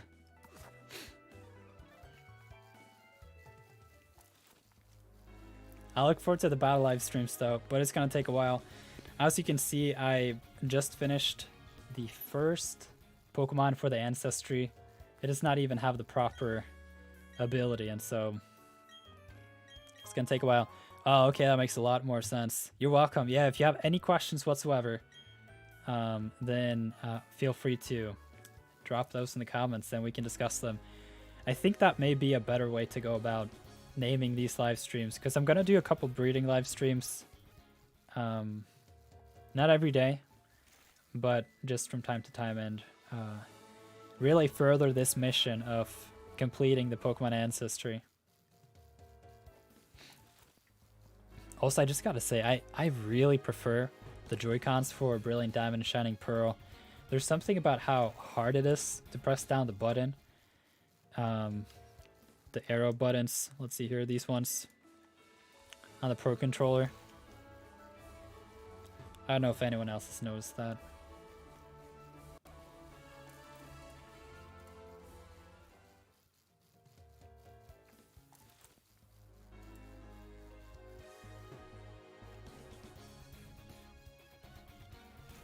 But yeah, I'm curious to hear what you guys think of these games so far. I, for one, have had a really good time playing them. I am very excited to play through Pokemon Shining Pearl in Japanese, so that I, for one, can practice a little bit Japanese after a little bit of a break, and then also just play the game again, and then eventually make it to the end where I at some point can just bring over potentially my 5 and 6 Ivy parents from this save file into my Japanese save file, and then I can actually breed a parallel Ancestry in Japanese, which is not going to be a problem.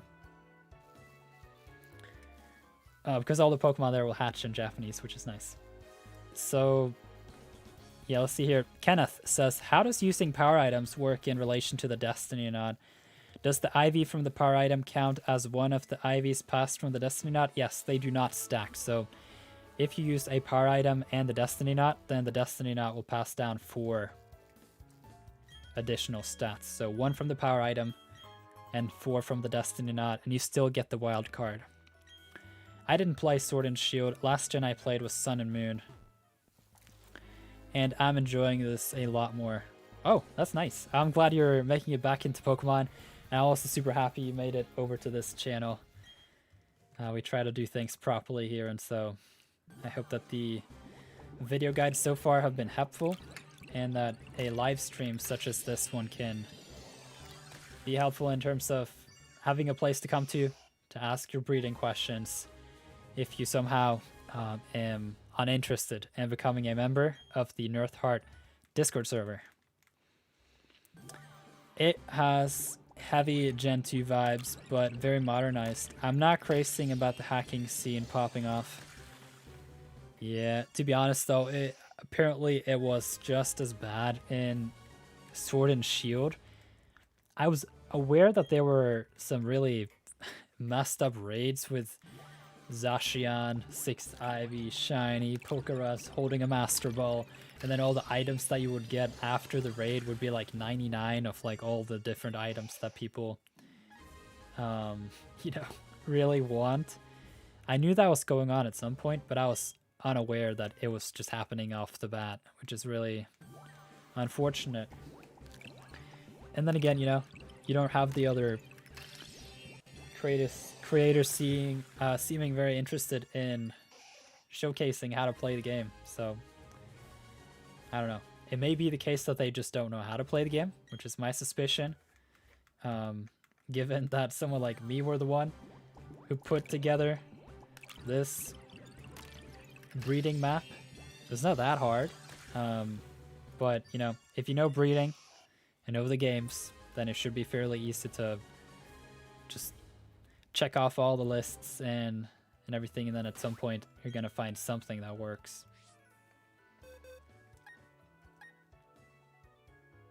Oi, adamant. That's nice. I'm gonna take care of that, or I'm gonna keep that. Let's see. So this is the batch from the other parents. Let's see.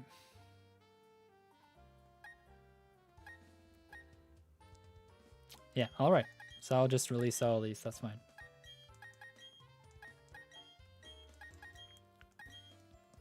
Also, I will be giving away some of these female Nidoran and male Nidoran that have 4 IVs at some point in the Discord if you're interested.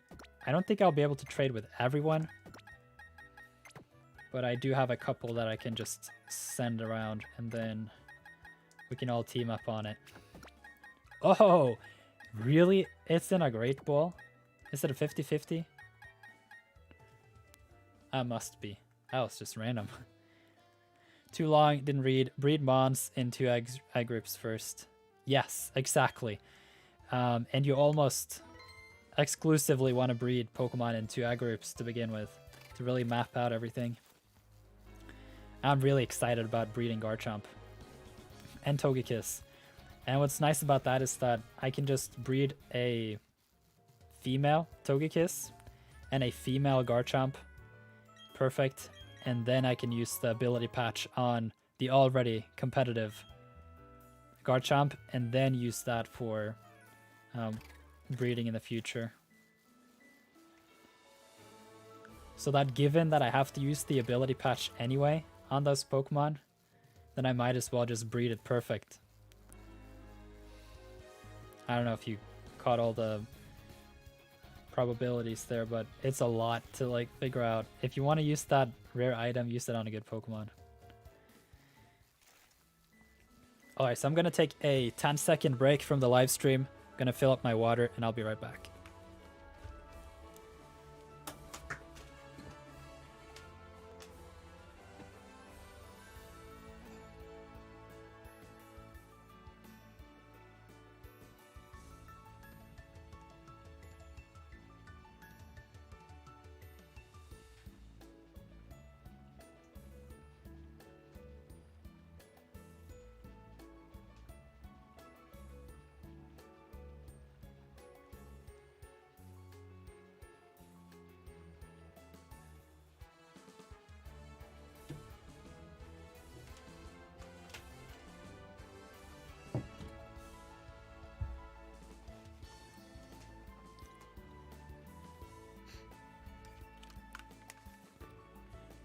Wait, is it just 100?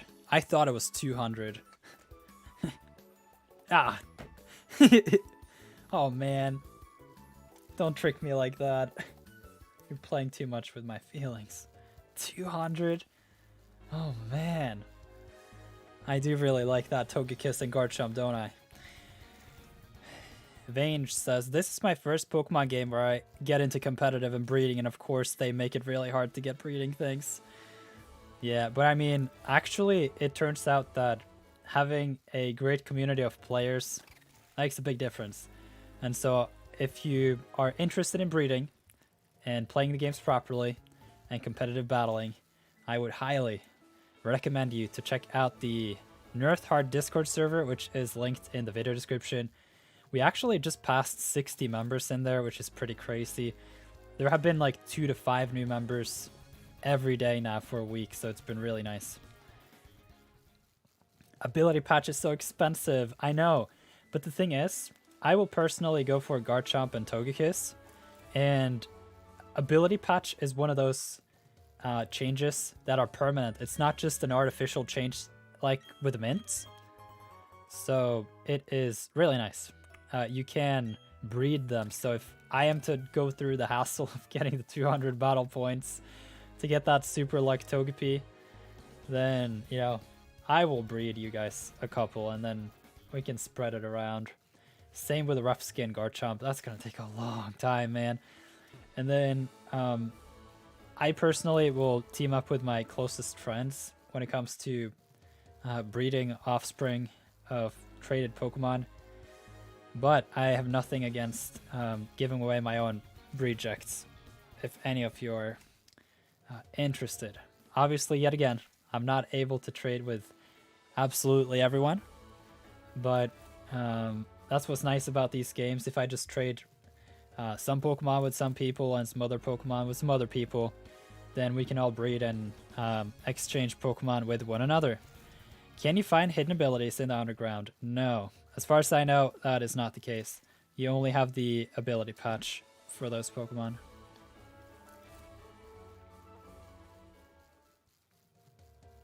Because I believe you can find Gabite in the underground, and so if that was the case, then yeah, I wouldn't have to go with the ability patch on Garchomp. Alright, I'm actually excited to see if we can find a good Nidoran female here from these eggs. A lot of these eggs are going to be really bad, but that's fine. I just need that one egg to really expedite the process. Yeah. But yet again, like, can you imagine a world where all the content creators and all the communities out here were actually playing the games properly, it would be a breeze. If I could just trade with anyone that, you know, had the game and put an effort, then we would all get insanely connected. If you could just trust that all of your Pokemon was not cheated or was in any way, shape, or form in contact with some cheated Pokemon at some point, and you could just sit back, relax, learn about the game, optimize your probabilities, and off you go, that would be nice. How do you get hidden abilities while breeding? Well, it is two ways. One, the female has to have the hidden ability, and then you can breed the female with whatever Pokemon in its egg group. Second, the male may have the hidden ability, in which case it can only be bred with Ditto. You want the female to have the hidden ability, and the reason for that is it will pass down the hidden ability 60% of the time, while the male will only pass it down 40% of the time. And so for Nidoran, it has a 60% chance of passing down a hidden ability, and it has a 50% chance. No, wait. Okay, let me say that again. You have a 60% chance of passing down the hidden ability, 60, and then a 50% chance of getting the right gender. So there's a 30% chance of hatching a female with a hidden ability. I got really annoyed when Poketubers made videos on how to use the dupe glitch. Yeah. Man, if everyone played legit, I would trust trading. Wish I could depend on the Pokemon community. I know, Dreka. I don't know how to pronounce your name, but I hope I did it justice. I think at this point in time, you kind of have to figure out how you go about it. I can show you how I've personally set my limits. I have a box for Nirth Heart. Even people in Nirth Heart, no offense, but I have such a conviction about playing this game in this way that I just sometimes will accept Pokemon. I just never breed them, and then I keep it in that box.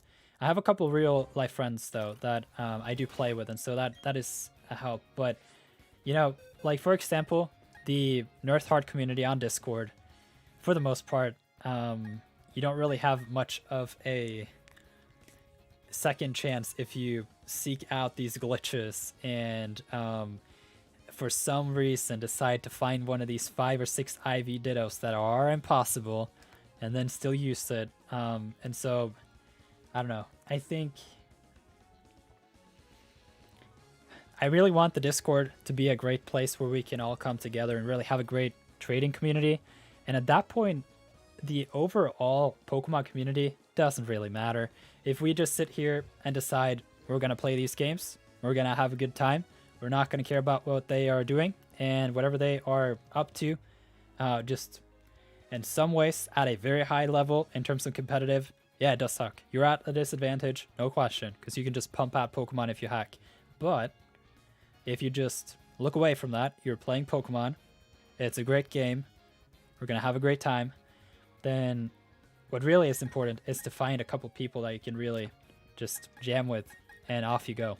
Okay, so yeah, here I got the Nirth Heart box, and then I got an OT for, yeah, my 3 best friends, essentially. And so, up here, let's see. We got a batch of Nidoran. We want to look for female Hustle. Wow! Are you kidding me? That is insane. I don't know what the odds for that is, but I'll take it. I'll take it. That was some insane coin flips. Am I right? You see the power of this 6 IV Nidoran? Once you just get hold of that 6 IV, it is clean sailing, smooth sailing. It's just, wow, that is insane. That is absolutely crazy. Because you know why that is so crazy? At this point, I can actually figure out the nature, because that is just insane. Do I want timid or what? Here's the timid. 3 Ivy. That's fine. Whoa, nice. I know. That was close, huh? Almost 6 IVs. But honestly, for the female, it doesn't matter. Okay, so then I got a 4 IV going here. The attack doesn't matter. And the HP is not perfect. So I got a 4 and a 3. Let's slap it into the calculator to see what we got. Let's see. I open the calculator. So I got no... We got something like this, didn't we? It doesn't matter, but let's go. Okay, so every 1 out of 8 batches of eggs will actually be 5 IV. So that's pretty good, actually. So I think I'm gonna make a change of my Pokemon. But yeah, as you know, this this female is now really, really good.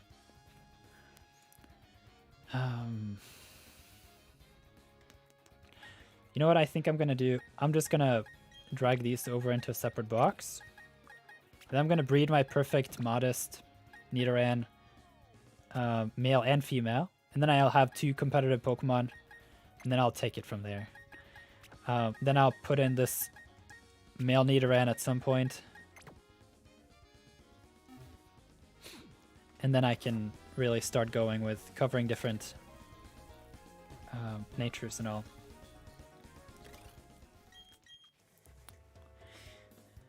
Oh yes, okay. He did not have an egg for us, and so we can just slap it in here.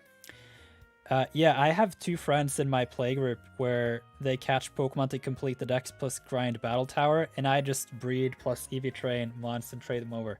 Wow, that's amazing. You two or you 3 could potentially have a really good time in the Nirth Hard Discord server too. Particularly with, you know, I would personally say that in terms of collecting, I'm a pretty good resource. There are Pokemon that you can get through me directly or indirectly by hanging out in the Discord. That can be a good help. So that is something to consider. Wow, I cannot believe this. It's insane, man. Look at this. It is as close to perfect as you can get it. That HP is a little annoying, but it is what it is. Okay, now we're off to the races. Now I don't really need this one anymore. I'm actually tempted to just release it. I already had a Jolly of another kind. Okay, so Everstone on the Modest. And then we have the Destiny Knot on the Hidden Ability Female. And then we can do the same thing as I done earlier. Oh man. There we go. We have the remaining eggs. We can hatch those while we try to make 5 eggs with these 2 parents so that we can hatch in batches. And then it'll be random whether it's the Great Ball or a Pokeball. It's nice with a little bit of variance, particularly in these games where you don't really have access to the Curveballs. Or the Beast Ball.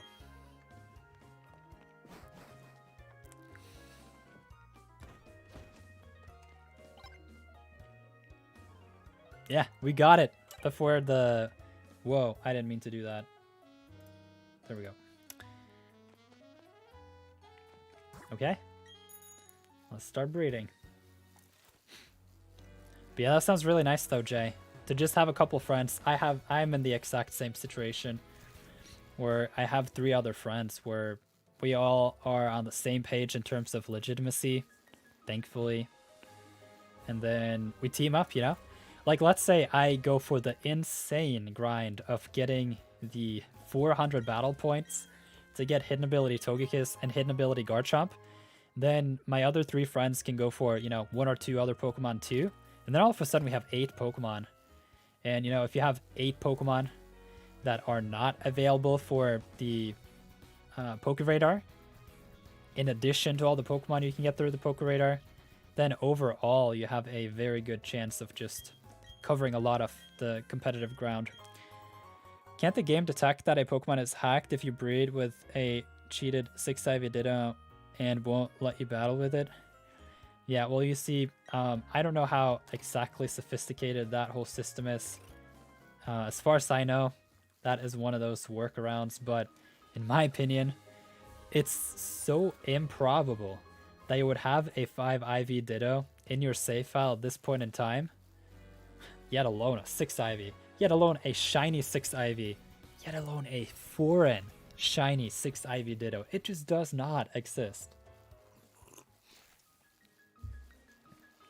And if you have some sort of idea what you're doing, which you have to have if you're breeding, then you should know that you meant, or not that you meant, but you went through some gymnastics to try to end to the conclusion that that was okay to use.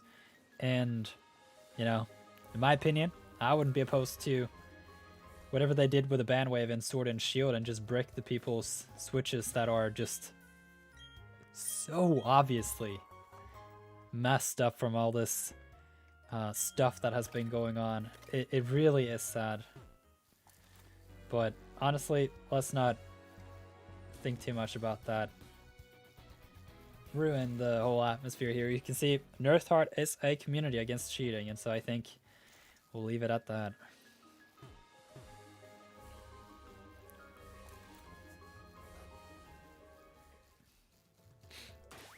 Let's see how many eggs we got. I got 5 and 3. Okay. So in 2 eggs, I'm actually tempted to just put these eggs in the box and start with the new ones. Yeah, and if someone got one legit and wants to trade it, then it's duped 100%. Yeah, that's the other thing. Or let's say it was not, then like who would actually give that away? It makes no sense.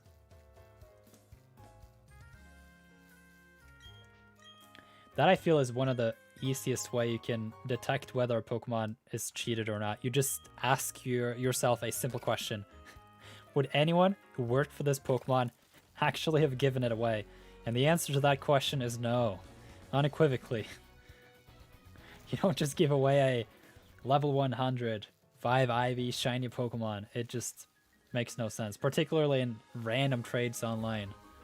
Oh, and by the way, it has a URL by chance. I wonder if it's legit.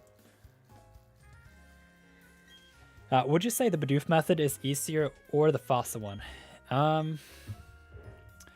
It depends on how you go about it. I mean, it is possible to go to the 40 chain and get a 3 IV Ditto. The only thing that I messed up on, that I didn't catch on with for some reason, was I thought you would get 3 IVs at chain 30, which would be a fairly high chance of making it to, and then you can make it to the chain 30 a couple times and you're good. So yeah, if you can manage, now that it turns out it's just 2 IVs, but if you can manage to get to that chain, and then I mean, it is possible with the Destiny Knot if you have 2 and 2, and then just combine your way. It's gonna take a while, but I mean, at some point, you will have to do some underground. And if you do some underground, at some point, you're going to find some fossils. And when you find those fossils, if you have like 2 or 3 of them, then you can just soft reset them, I suppose, to really see if you can just get a good spread of male fossils. And then you can use those for either Bidoof or Nidoran female. Are you doing the daily checks for rare berries in Pastoria City? It's a free Yachi type berry every day. Ooh, I know, that's the thing, but I've been there a couple days, but not consistently, but I will get to it. Speaking of Ditto, what are the best odds at a legit 6 IV Ditto?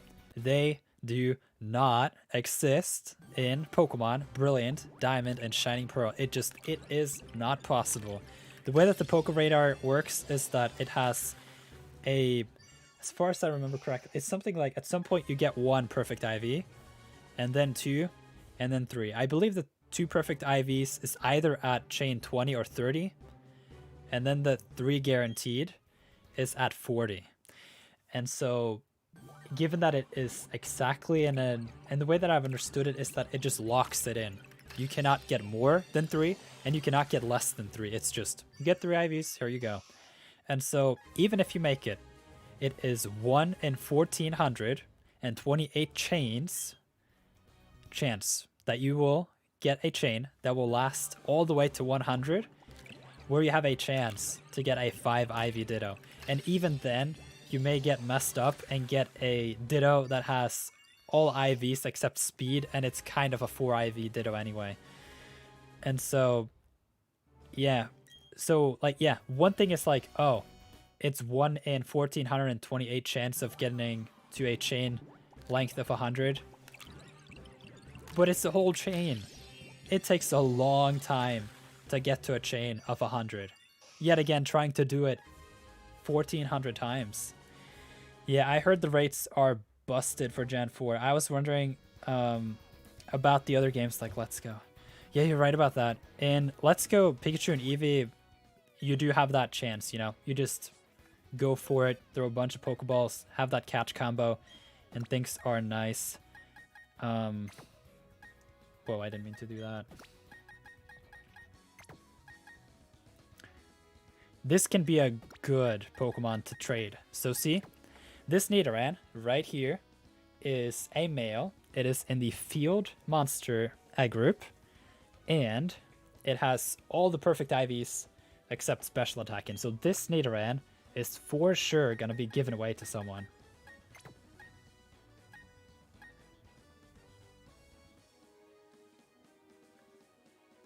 Ah, yeah. It's a little tricky to see. I was like, man, another 6 IV? That can't be true. Yeah, alright, it's just 5. I mean, 5 is still decent, but, you know. Okay,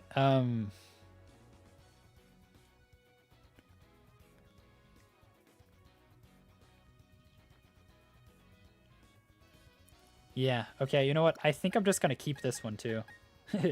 It's Poison Point, though. It's Rivalry. Yeah, it's gonna be a little bit of a problem. Yes, you can do some Ditto raids in Sword and Shield. And so that's gonna be the big question. Can you send over Dittos from Sword and Shield? I don't know what's gonna happen with that. Personally, I'm inclined to think that they're just gonna limit Pokemon Brilliant Diamond and Shining Pearl to connectivity between Brilliant Diamond, Shining Pearl, and Legends Arceus. And outside of that, you can take Pokemon out of these games, but not into them from other games. But we'll see. You can roll for more than set amount of IVs. I got a 2 IV Ditto on a 20 chain, even though it's 1 guaranteed. Really? It's interesting, though. Is there any way to mass delete Pokemon, or do I have to go one by one? Honestly, Jose, I would suggest you to do one thing. It depends on just how dedicated you are with breeding and everything, but like if you're gonna breed boxes and boxes, I really recommend you to just release over time. But when you get access to Pokemon Home, then you will be able to mass release 30 Pokemon at a time. And so you can essentially just clog up your save file like down here with like, you know, 500 Pokemon or something, and then just go through the mass release once Pokemon Home comes out in January or February or when it will be. But outside of that, in the game itself, you can have mass release, but with Pokemon Home connectivity, you do have that option.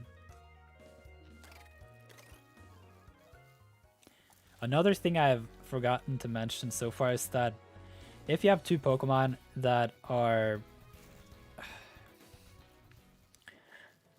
both having your OT, then you don't have that good of a chance of getting the eggs. But if you trade the breeding Pokemon with a friend, then you'll get eggs much faster because they have different OTs, original trainer and ID and that whole thing. Rookie numbers. When people play in VGC, do they have 6 IV legendaries? If so, how does it work? Alright, so it depends on who you talk to, but or talk about. But for the most part, most players that you come across will not have gone through the sequence of breeding nor training up their Pokemon. And so, yeah, they just cheat. However, if you want a 6 IV legendary, the way to go there is that there's something called hyper training. And what that does is that you can get your hands on this item called bottle caps. And at level 100, you can hyper train your stats. The hyper trained stats will not pass down in breeding, and so you kind of just want to keep that for legendaries for the most part. But it is one way to go about it. And then you could also try to soft reset for it, but typically legendaries have 3 perfect IVs. And for every time you want a particular stat to be a perfect one, or a no best, which is exactly the same as perfect. It's just they want a specific stat on the other side of the scale. Then you have to multiply the chance of 1 divided by 32. So you can imagine that you have 2 more stats that you want to go for. So if you multiply 32 by 32, you get 964 or something like that. So you have to soft reset and catch preferably with a Master Ball. Mind you, you only get 1 per game to really get it efficiently. And your odds are 1 in 964, something like that, odds of getting the perfect legendary. And even then, you may also want to go for that 0 attack, or what it is. Just go for that 6 IV setup. It's impossible, man. It just doesn't work. And even if you go through all that hassle, maybe you have 2 Pokemon that you want to go through that with, and then 3, and then 4, and then you realize that no player would actually be able to go through this process. And that's just for the Pokemon that, have those specific stat combinations. EV training takes a long time, breeding takes a long time. Collecting in general takes a long time, and it does require a lot of strategies in terms of optimization, so that you can make sure that you spend your time efficiently and optimally, so that you can actually cover a lot of ground with the time that you do have. Because it is actually not the case that if you don't have a proper strategy, that you are just gonna find it at some point, because it's just tedious. That 6 IV Nidoran that I have is hard, man. With all the odds stacked in my favor, that was a 1 in 192 chance of happening. It is hard, man.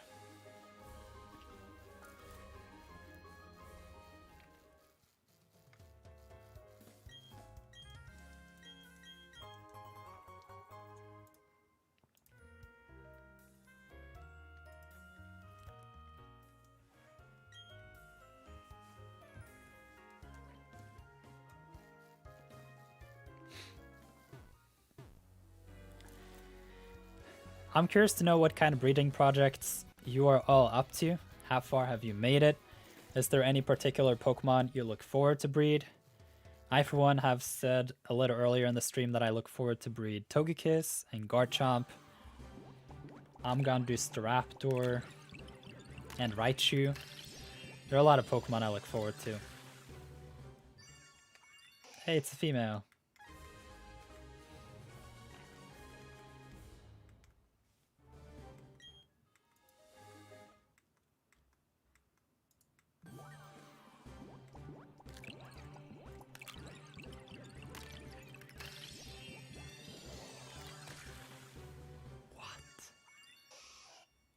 Yo, I saw the screenshot in Nirth Heart. Oh, you don't have all the boxes though. Let's see. 1, 2, 3, 4, 5, 6, 7, 8, 9, 10, 11.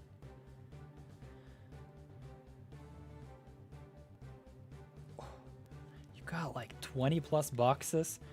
That's gonna take forever, man. You need to be careful with that. Like, it's gonna take you hours to release those Pokemon.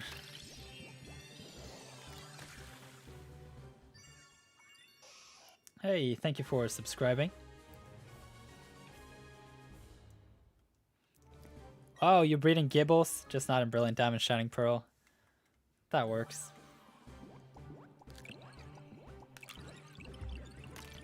I got bad attack, special attack for Ivy Smeargle. I'm working on making it timid right now. Gonna be a while. Thank God I got Destiny Knot with pickup. Yes. Without the Destiny Knot, we would be kind of screwed, wouldn't we?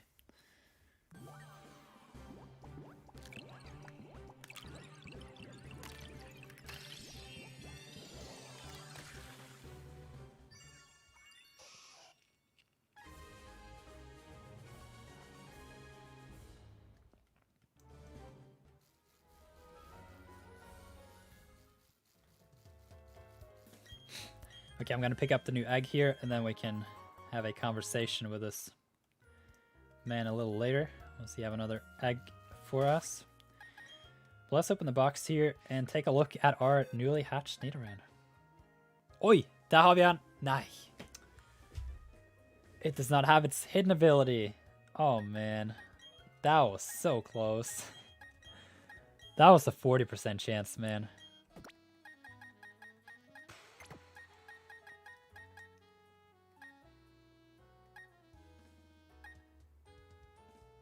Ah, that was close. Well, that's fine. We'll just have to do a little bit more breeding. At the very least, these are really good Pokemon to trade away. And so I'm happy about that at least. I do know that I have a friend that really likes a lot of these Pokemon, and so it's going to be nice to dump some of them to him.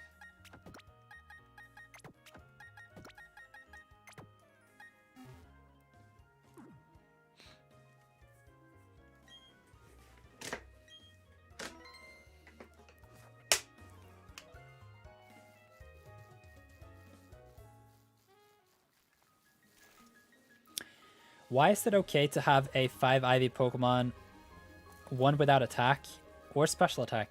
That is a great question. The reason is that when Pokemon uses various attacking moves, it actually differentiates between using its special attack for some moves and its physical attack for others. There is a video on my channel called Pokemon Battling for Beginners, and it is on the front page of my channel. And so if you watch that video, then you'll quickly realize that you don't need the special attack stat for a physical attacker, and for a special attacker you don't need the physical attack stat. And so it's just because in battle you typically put Pokemon moves on your Pokemon in a way so that you don't need the other stat, and so you can just optimize for the stats that you do use. It's the same as like if this is very, very rarely the case, but like let's say your defense stat just has no, it will never in a million years make a difference. If it's just a complete glass cannon, you might as well just not breed it. Like for example, on a glass cannon Pheromosa with that nice base 37 in defense and special defense, like it's not gonna make too big of a difference if it's like pretty good or best, you know.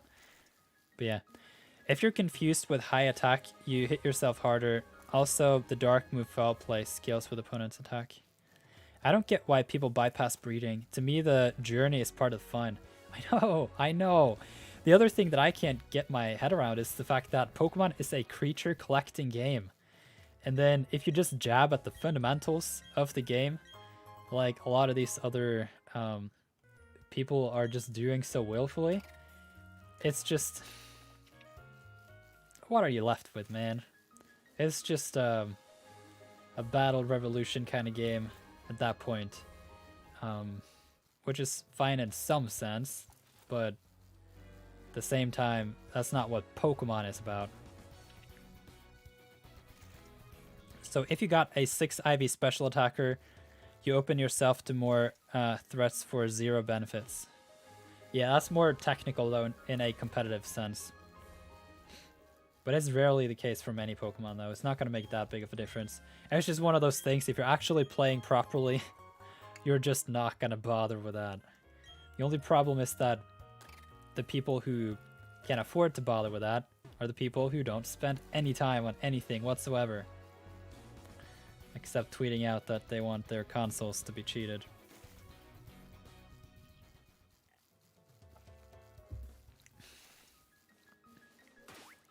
Wait, did things hatch? No, not yet. Okay.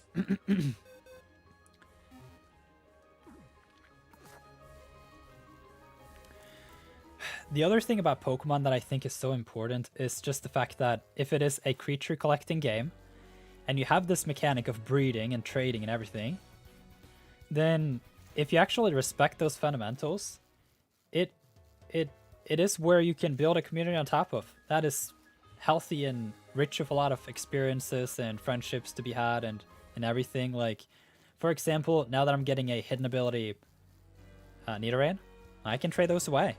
And in these games where getting the initial jumpstart with IVs is so incredibly hard, even my 4 IV hidden ability Pokemon is going to mean a lot to someone who just start out. And so I know, for example, my one friend is going to be really thankful if I can manage to just find a hidden ability 5 IV female or something and just give it to him.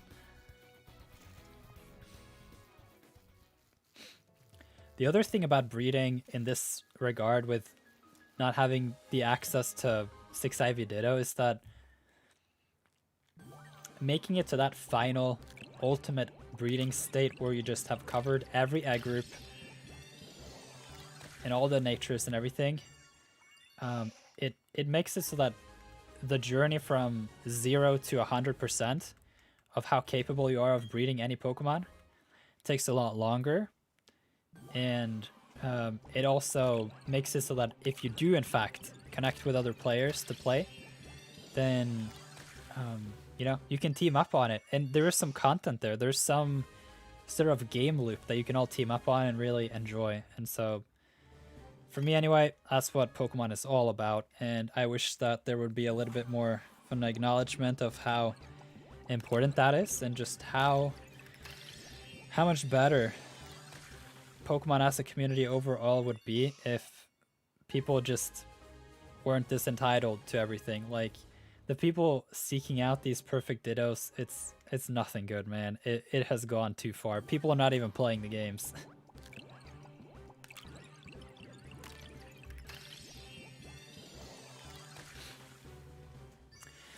I would say you've all had a lot of good questions and comments in this live stream. It's been very fun so far. And I thank you so much for taking the time out of your day to hang out here with me with this breeding.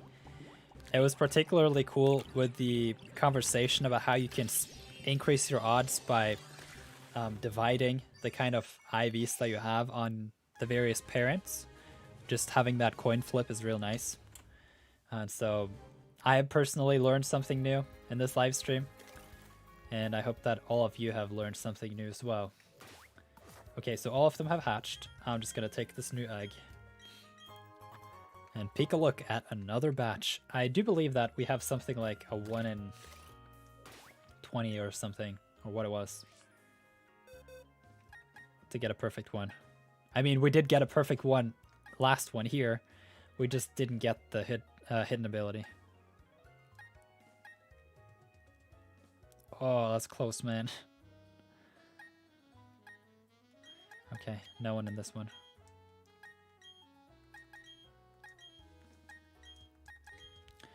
But yeah, unfortunately, it seems, at least, that people who value proper play are in the minority, but you know what, that doesn't really matter at the end of the day, if you somehow at least can find some way to get connected with others.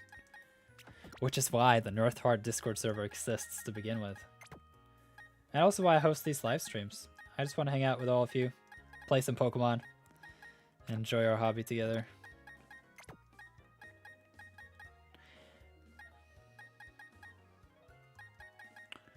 Oh, there's something weird going on here. I think it may be because they have different Pokedex numbers, but I'm actually not getting any Pokeballs, and I think that's because the female was in a Great Ball. I feel a lot less lost since joining the Discord, to be honest. Yeah, thanks for going live. You're helping me streamline my process and direction. Yeah, I mean, I know it's a live stream and it takes a couple minutes to a couple hours depending on how long I want to stay in here, but There are a lot of button clicks and things that you really want to optimize. Like, for example, once you've talked to the old man, you actually want to use the joystick to just get back on track and follow the outer line of this dirt road. And then if you do that, you just get smoothly into that line again. But yeah, I'm very glad that joining the Discord has been a good experience for you. I'm very glad you wanted to do that, and I really hope that you'll have a pleasant experience and that you'll keep on contributing to the community in there, and that we can make it a great place for people who love playing Pokemon and are interested in making connections with others.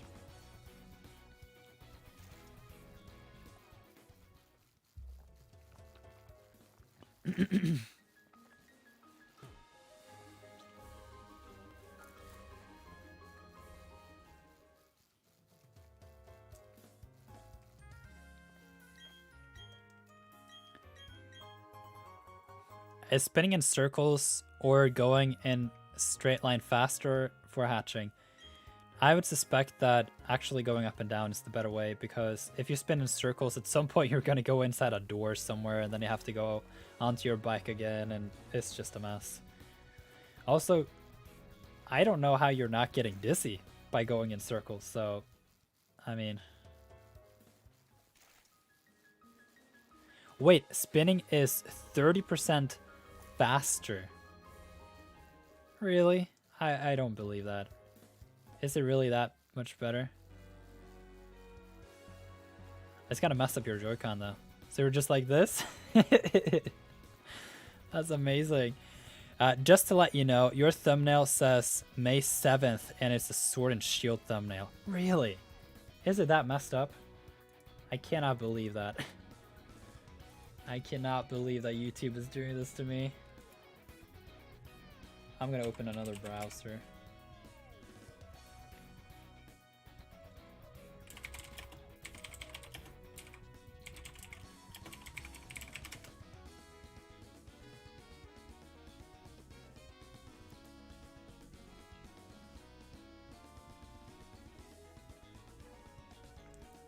I don't know what's going on with YouTube thumbnails, to be honest.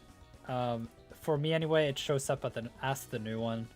So I hope that at the very least for some people, it will show up as a Bidoof, but yeah, we'll see. Napkin math? Ooh, hang on. You can test that. Let's test it on the spot. Okay, so I got my 6 IV before the 100,000 mark, which is nice. Okay, I'm gonna put up my clock here. Oh, we got it. Let's see. It's a new minute, and I'm just gonna spin. Ah, this is too much effort. Even if it's 30% faster, you know what? I'm probably just gonna keep going in my own lane, to be honest. Okay. How did you figure this out, Hotkeys? Let me know. Are there videos on this already? Oh my goodness.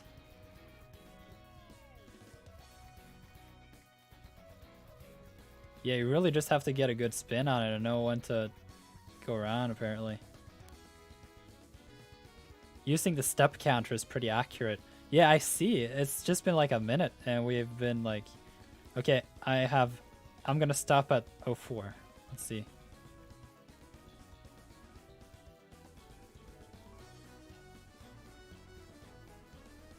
Okay, there we stop. 900.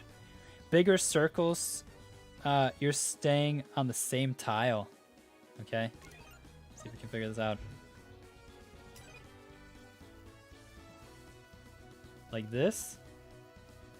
It's the steps that matters, not the tile. And I think given that it is the joystick, then that's how you measure that. Okay, the experiment doesn't work. We get interrupted. I'm sorry, I have to test that out a little later. I do the spinning in a 2x2 tile. Really? That's really nice.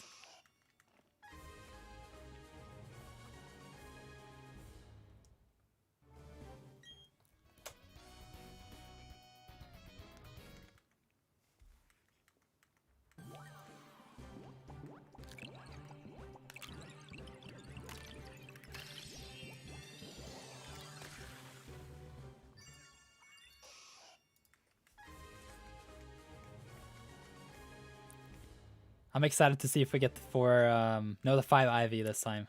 With the hidden ability. Because we already got the 5 Ivy one, but didn't have the hidden ability. I tested the spinning strat after seeing it give much more steps than walking straight. Yeah, I mean, it's probably... It gives you 1 step for each new tile you go into.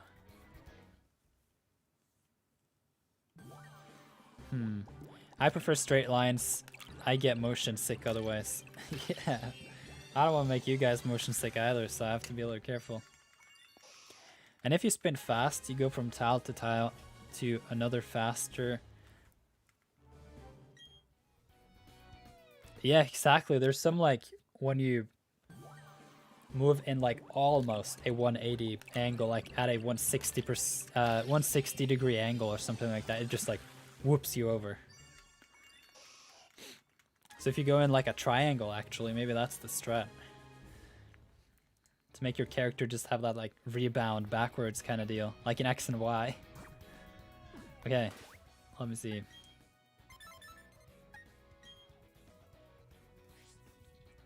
Wow, all males. Oh man. Oh, fantastic. Oh, fantastic. That hurts, man. Okay. That's fine. It is to be expected, though. It should be like 1 in 20 eggs or something.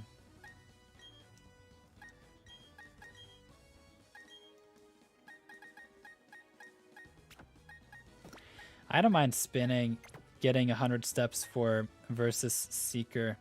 I try half AFK my breeding steps, though. That's cool. Oh yeah, that doesn't work.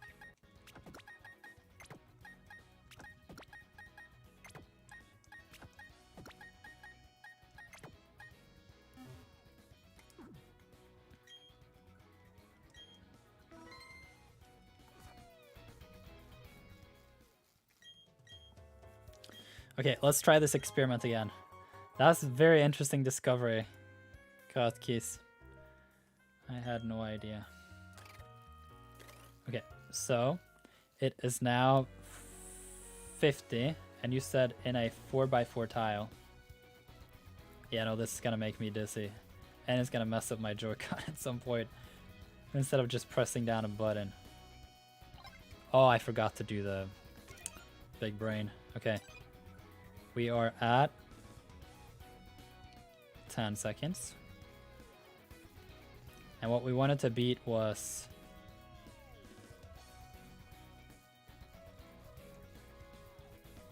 like this? Wow, that's fast. Yeah, we wanted to beat 890.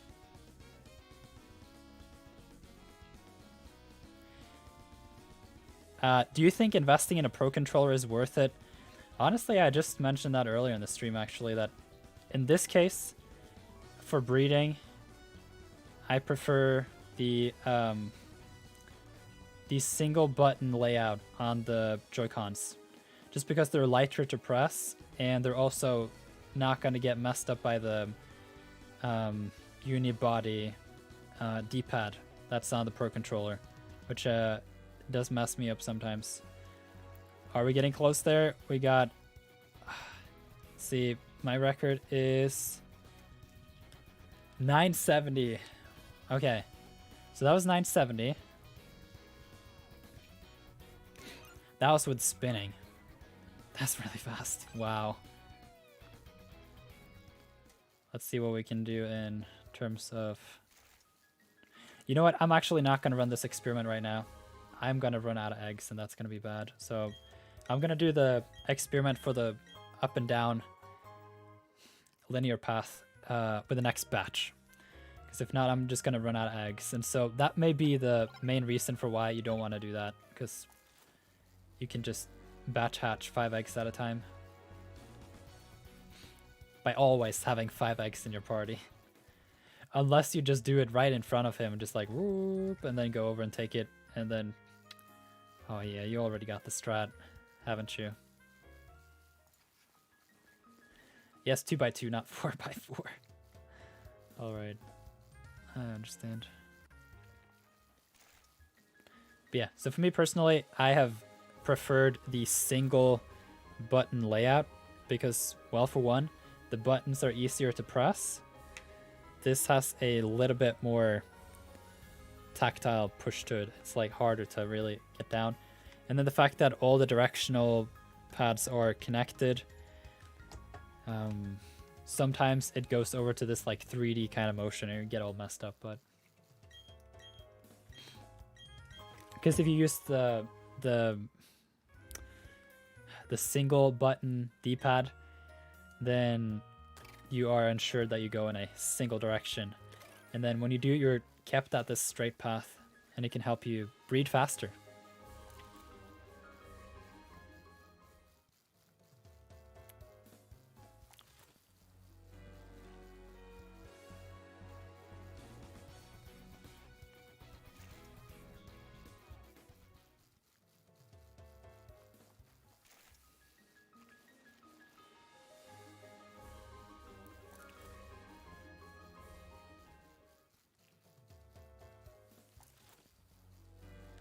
But yeah, Kainoa says, when I click on the channel, it shows the Bidoof, but in my recommended, it's the Sword and Shield. Oh, man.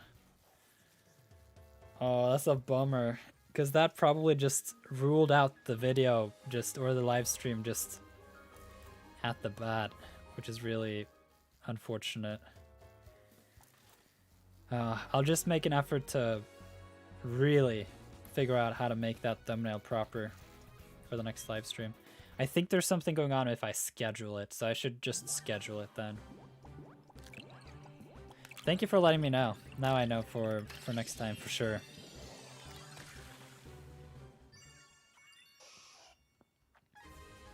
If it turns out, though, that this spinning method is viable, that you don't get seasick, and that you would prefer it, maybe the Pro Controller can be nice. It does have a nice joystick, but...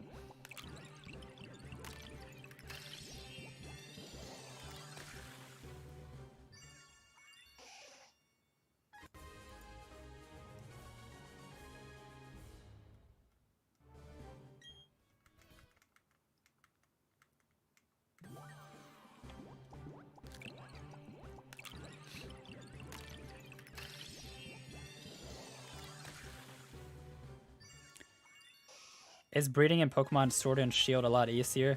Yes, and the reason for that is that you can get your hands on a high IV Ditto, and Ditto can breed in all eye groups except Undiscovered. And so, yeah, it just makes it a lot easier. Also, obtaining hidden abilities is a lot easier too.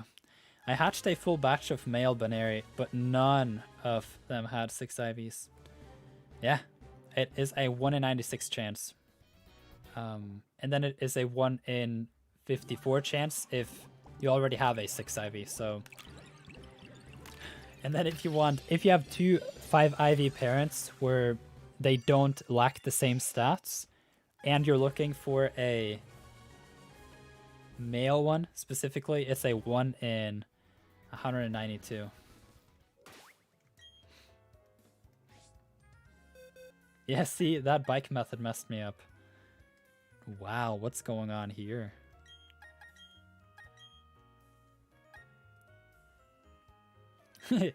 Just for the fun of it, why not?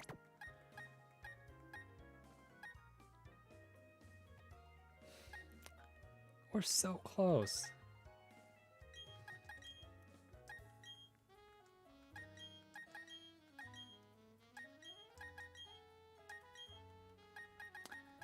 So close, but yet so far. Alright, you know what I'm actually going to do here? I'm going to go over here and hatch some bad eggs while I figure out how to get more eggs, because that circle thing messed me up. I had a good flow there, and I feel like it is more AFK, or more multitaskable, if you figure out a way to go about just doing that linear path and hatch 5 eggs at a time. Yeah, okay, so I'm just gonna clean out my egg box.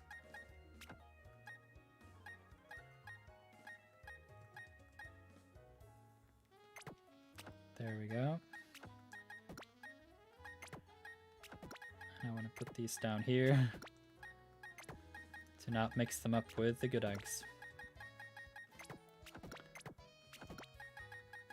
Then we go like this. My male Bidoof and female Binary has 6 IVs. Alright, then you have a 1 in 32 chance. It's still not a free one, you know? Because it doesn't matter which one becomes the wild card, but there's always a wild card, and the wild card has a 1 in 32 chance. So, yeah, if you hatch a full batch of 5 eggs, you shouldn't expect to find one within the first 5 batches. So, yeah, breeding takes a while.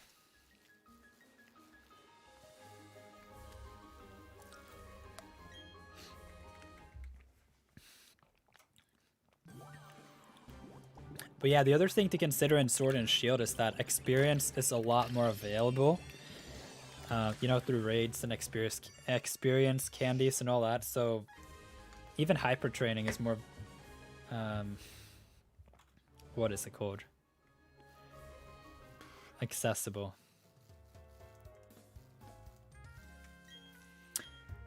Okay, so I just finished my chaining. I got 6 Bidoofs, each with a different perfect IV. That's all I need, right?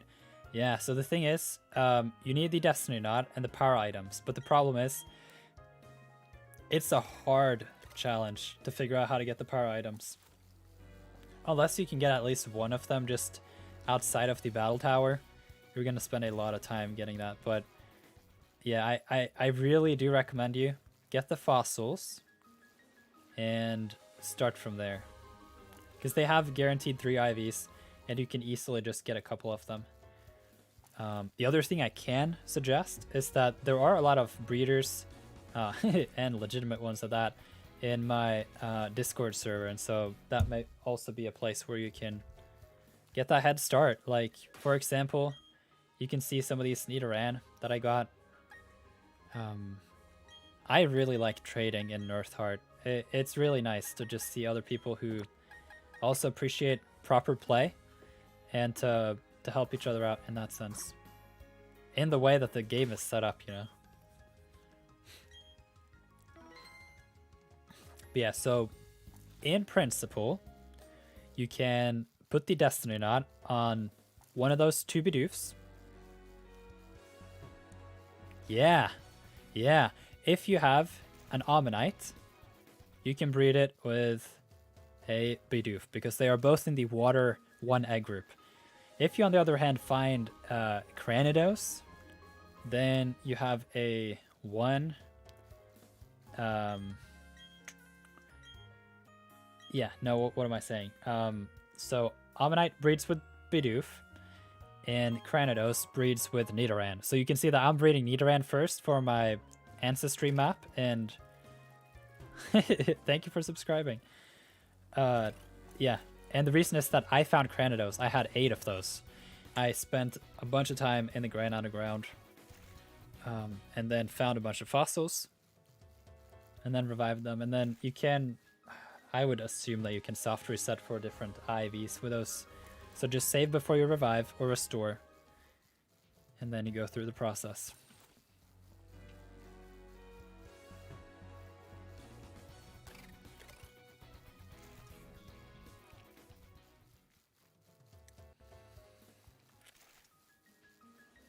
But yeah, so if you have the Destiny Knot and breed a female Bidoof with a male fossil, you'll be getting Bidoofs. And Bidoof has 2 egg groups, and it has a low base egg rate, and it has a 50-50 female-male ratio, which is really important. Then, yeah, you start from there. And then at some point you switch out the different fossils, and you can cover even more perfect IVs with your female Bidoof. Or Nidoran, depending on like what you go about doing. Okay, let's see. A Pokemon hatched. I can switch it out and just get rid of all these bad eggs that are not gonna do anything. Yeah, you can see they're pretty bad. Okay, 7 more eggs and we should be back on track. But yeah, essentially, like if you're in the underground for like 2 to 7 hours, something like that. I know it sounds a lot, but like if you just do digging, play the game, enjoy it, then you're gonna get your hands on a couple fossils.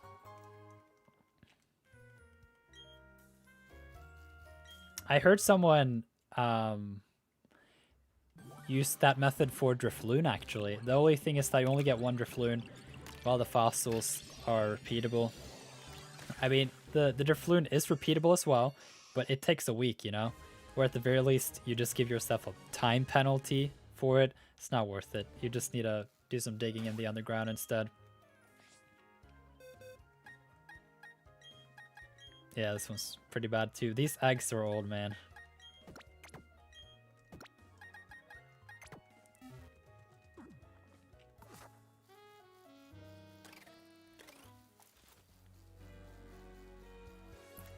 But yeah, it's gonna be a lot of fun to put together a full-on competitive team and really learn.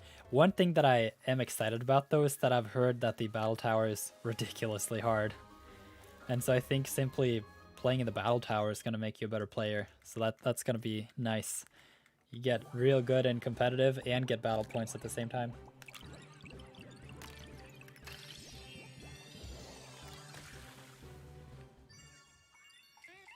Yeah, would you look at that? It's not even an Nidoran at this point.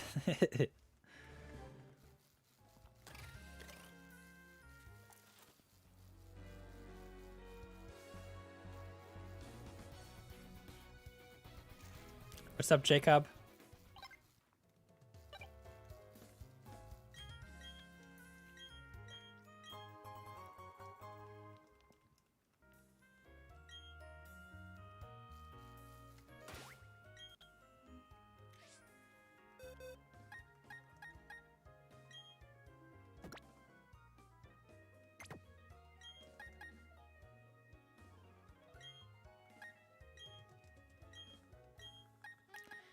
Okay, 5 more bad eggs, and then I'm just gonna keep going.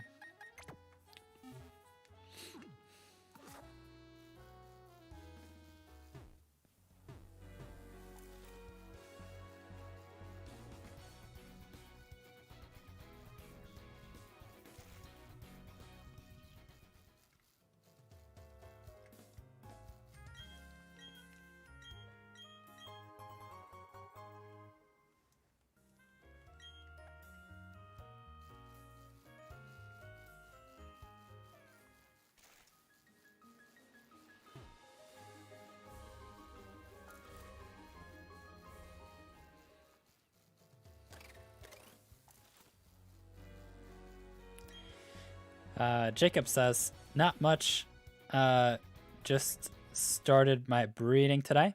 Got lucky on a 6th chain and somehow caught a 3 IV Ditto.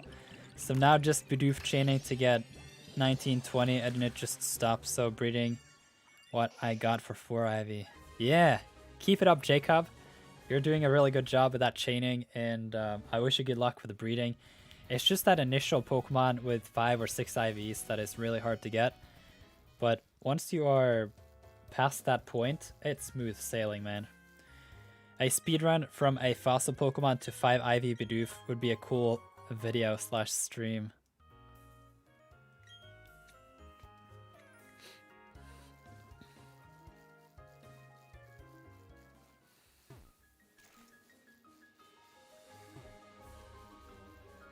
I agree with you, Jay. You know what? Maybe that'll be the way that I go about my Japanese save file. That would be ridiculous. If the whole plot of the whole thing is to catch a female Bidoof, Route 201, and then make it all the way to Route 205, and then catch a bunch of Pachirisu for pickup, and then go through the game with Pachirisu, and then make it to Solacean Town, go down in the underground, grind, get that Destiny Knot, and get the fossils, and then, oh, you don't have the Ivy Judge. Oh man, that just crushed my dreams. Yeah, never mind. It's not viable.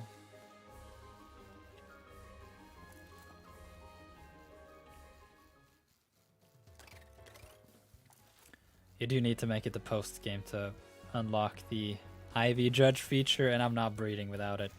It's not worth it.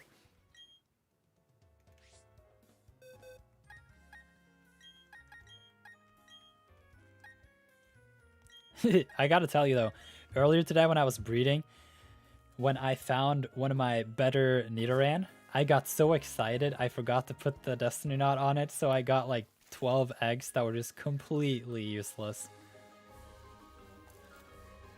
Oh wow, I just hit a 40 chain right now after trying for days. Congratulations! Yes, it takes days, and that's the thing. It takes days to get a 3 IV Ditto. It's absolutely crazy how hard these games are. So if they actually open up the floodgates for Sword and Shield 6 IV Dittos, that would just be beyond strange. Oh dear. I just meant without using other previously bred Pokemon. Time starts when you get the fossil back.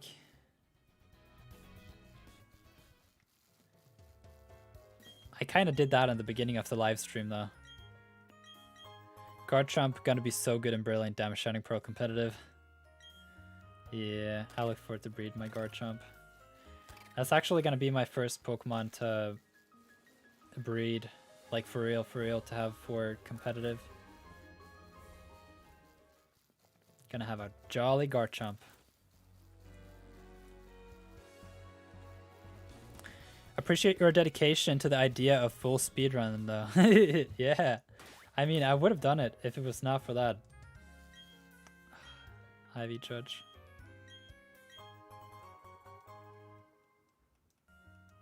But yeah, no, I kind of did that in the beginning of the live stream. It's not like... It depends on the kind of fossils you have, and yeah.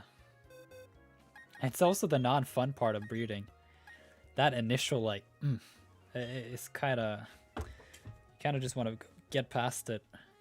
Because there are so many eggs you need to hatch for absolutely no progress whatsoever. And I mean, I respect the hustle, but it's not something I just want to do over and over again if I can't avoid it. Is getting a fossil still suggested since I have a 3 IV Bidoof now? Yes. And the reason is that if you have a 3 IV Bidoof, you want to have a Pokemon that has the other 3 IVs that you can pair up and just get a 4 IV, a 5 IV, and switch swap, and then you'll get better and better parents. But it depends. Did you get a Ditto, you said? Because if you have a Ditto that is different than your Bidoof, then you got everything you need. You just need Pokemon that have at least, you know, 1, 2, or 3 IVs in 3 stats, and then you need 1 or 2 Pokemon that can cover the other stats so that you can combine them all in the same process to, you know, have it all end up in one Ancestry. Jacob says, my only complaint is hidden ability Pokemon outside of that patch are so limited. I mean, hidden abilities are supposed to be rare, and it's not that problematic if you think about it. You just need to get 1 ability patch in a community for a specific Pokemon, and you're good to go, because you can breed it. And so when I get my Garchomp and my Togekiss, there's no one else that's going to use a patch on it, and so no one else has to use those 400 battle points to get hidden ability Togekiss and hidden ability Garchomp.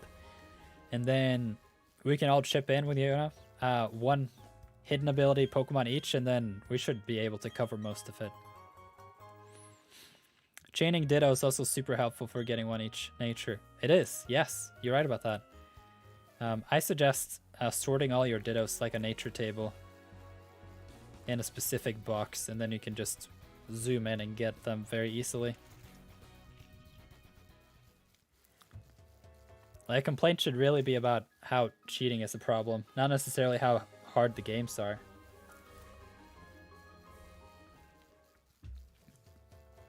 The only problem in reality is that it creates a big misbalance between players. both in terms of how we play the games, that's one thing, but also just what we get out of it. True, Iron Fist Infernape is fun. Yeah. Yeah, but you know, someone's gonna go for that Infernape, you know? So if someone's gonna go for it, then you can go for a different Pokemon, and then you can trade. The problem there is that you need to find someone to trade with, and I, for one, am very strict with who I do that with. Or at least who I accept Pokemon from that I then use for breeding. But that's what Nirth is for, which is a Discord server near you, and it is available for YouTube members of this channel, and we have a great community going on over there with breeding and competitive and just enjoying Pokemon together. So Shotbot says we should do a sign-up sheet for ability patch so we can get a head count and not double up on hidden abilities. Ability patch is a blessing, yes, but Poke Radar too, man. You can get a lot of hidden abilities with the Poke Radar. The biggest issue is the hidden abilities of legendaries and in the Grand Underground. But we'll see if it somehow is some transferable stuff into Brilliant Diamond Shining Pearl, then I guess all of a sudden that challenge is just gonna poof away. Unfortunately, but yeah, I don't know. For me anyway, I'm just gonna stick to this hardcore mode so that I can get good once and for all. No complaints. And by good, I mean like I'm just gonna learn everything. So in the case they make a Pokemon game in the future that's just hardcore Pokeballs to the wall, then you're ready, you know? I used to breed a lot in Auras, burned out my chip and max time.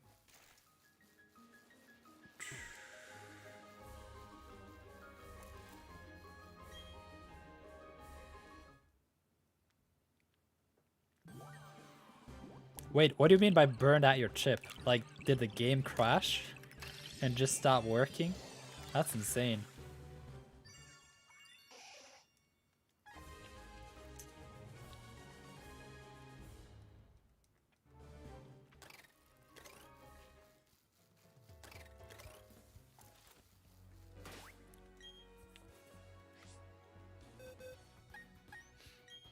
Oh, I accepted a couple eggs, didn't I? Oh yeah, I did.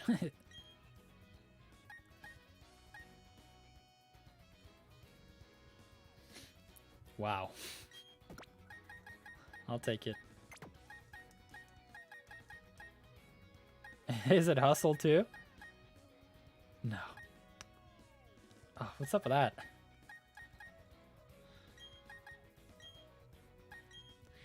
How does resetting work for fossils? Do you say before digging? No, I would suspect that you save before you go in to restore them.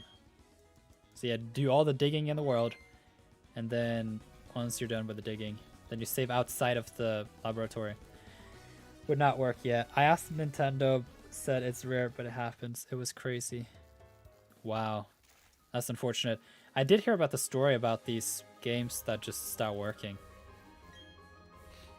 But you were able to like read the save data or something? It was something strange. Whoa! Greaseball became a Nirth member. Thank you so much for that. I hope that you check out the link in the video description so that you can become a part of the Nirth community over on Discord. We have a very nice community, and I think we're up at like 65 members or something. It's really nice, and so I do really hope that you make good use of that and find yourself a spot in our community. Yeah, welcome. So hidden ability from ability patch gives babies with hidden abilities. Now, yes, if you use an ability patch, it is passed down into offspring. The same does not apply for bottle caps. But actually, unless Greaseball has something to say here at the end here, I've actually been live for 3 hours, so I kind of just have to call it a day for today. But it was really nice getting to hang out with all of you. It was really fun to make the progress with the breeding. You know, we got the 6 Ivy Field Monster, which is a pretty funny nickname. if you ask me anyway. And yeah, I'll be back with some live streams later on. This live stream is likely going to be privated, actually, just because of that thumbnail shenanigans. I don't know why that happened, but it's really upsetting because I was thinking that some live stream like this could bring in a lot of new viewers that have questions about breeding that we can then go back and forth on and just really cover everything in breeding, but that didn't really work out, but that's fine. Greaseball says, nope, enjoy the stream. Thank you so much. I'm glad you had a good time. And yes, again, if you join the Discord, I will make sure that you, yeah, we'll have a good time. So I have now, let's see.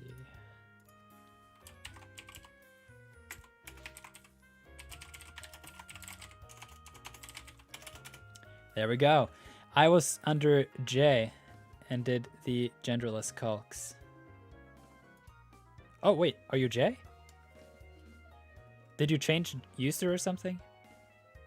J Wembo?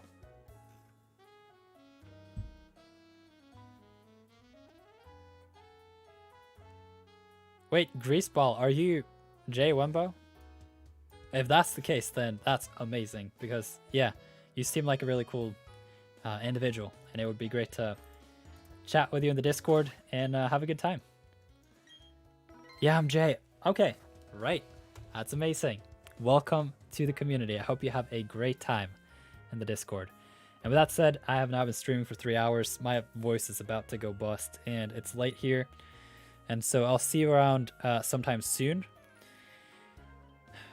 It's not impossible that it's going to be about 2 weeks until next live stream, so I do recommend you to hang out in the Discord. I'll be active there, but yeah, I just need to put my head down and get my exams done, and then I think if I do anything on YouTube, it's going to be a couple more how-tos, and then I'll have to put up a new format where I actually get the thumbnail right for the live stream and have something like ask your breeding questions here, and then we can have another live stream such as this one in the near future.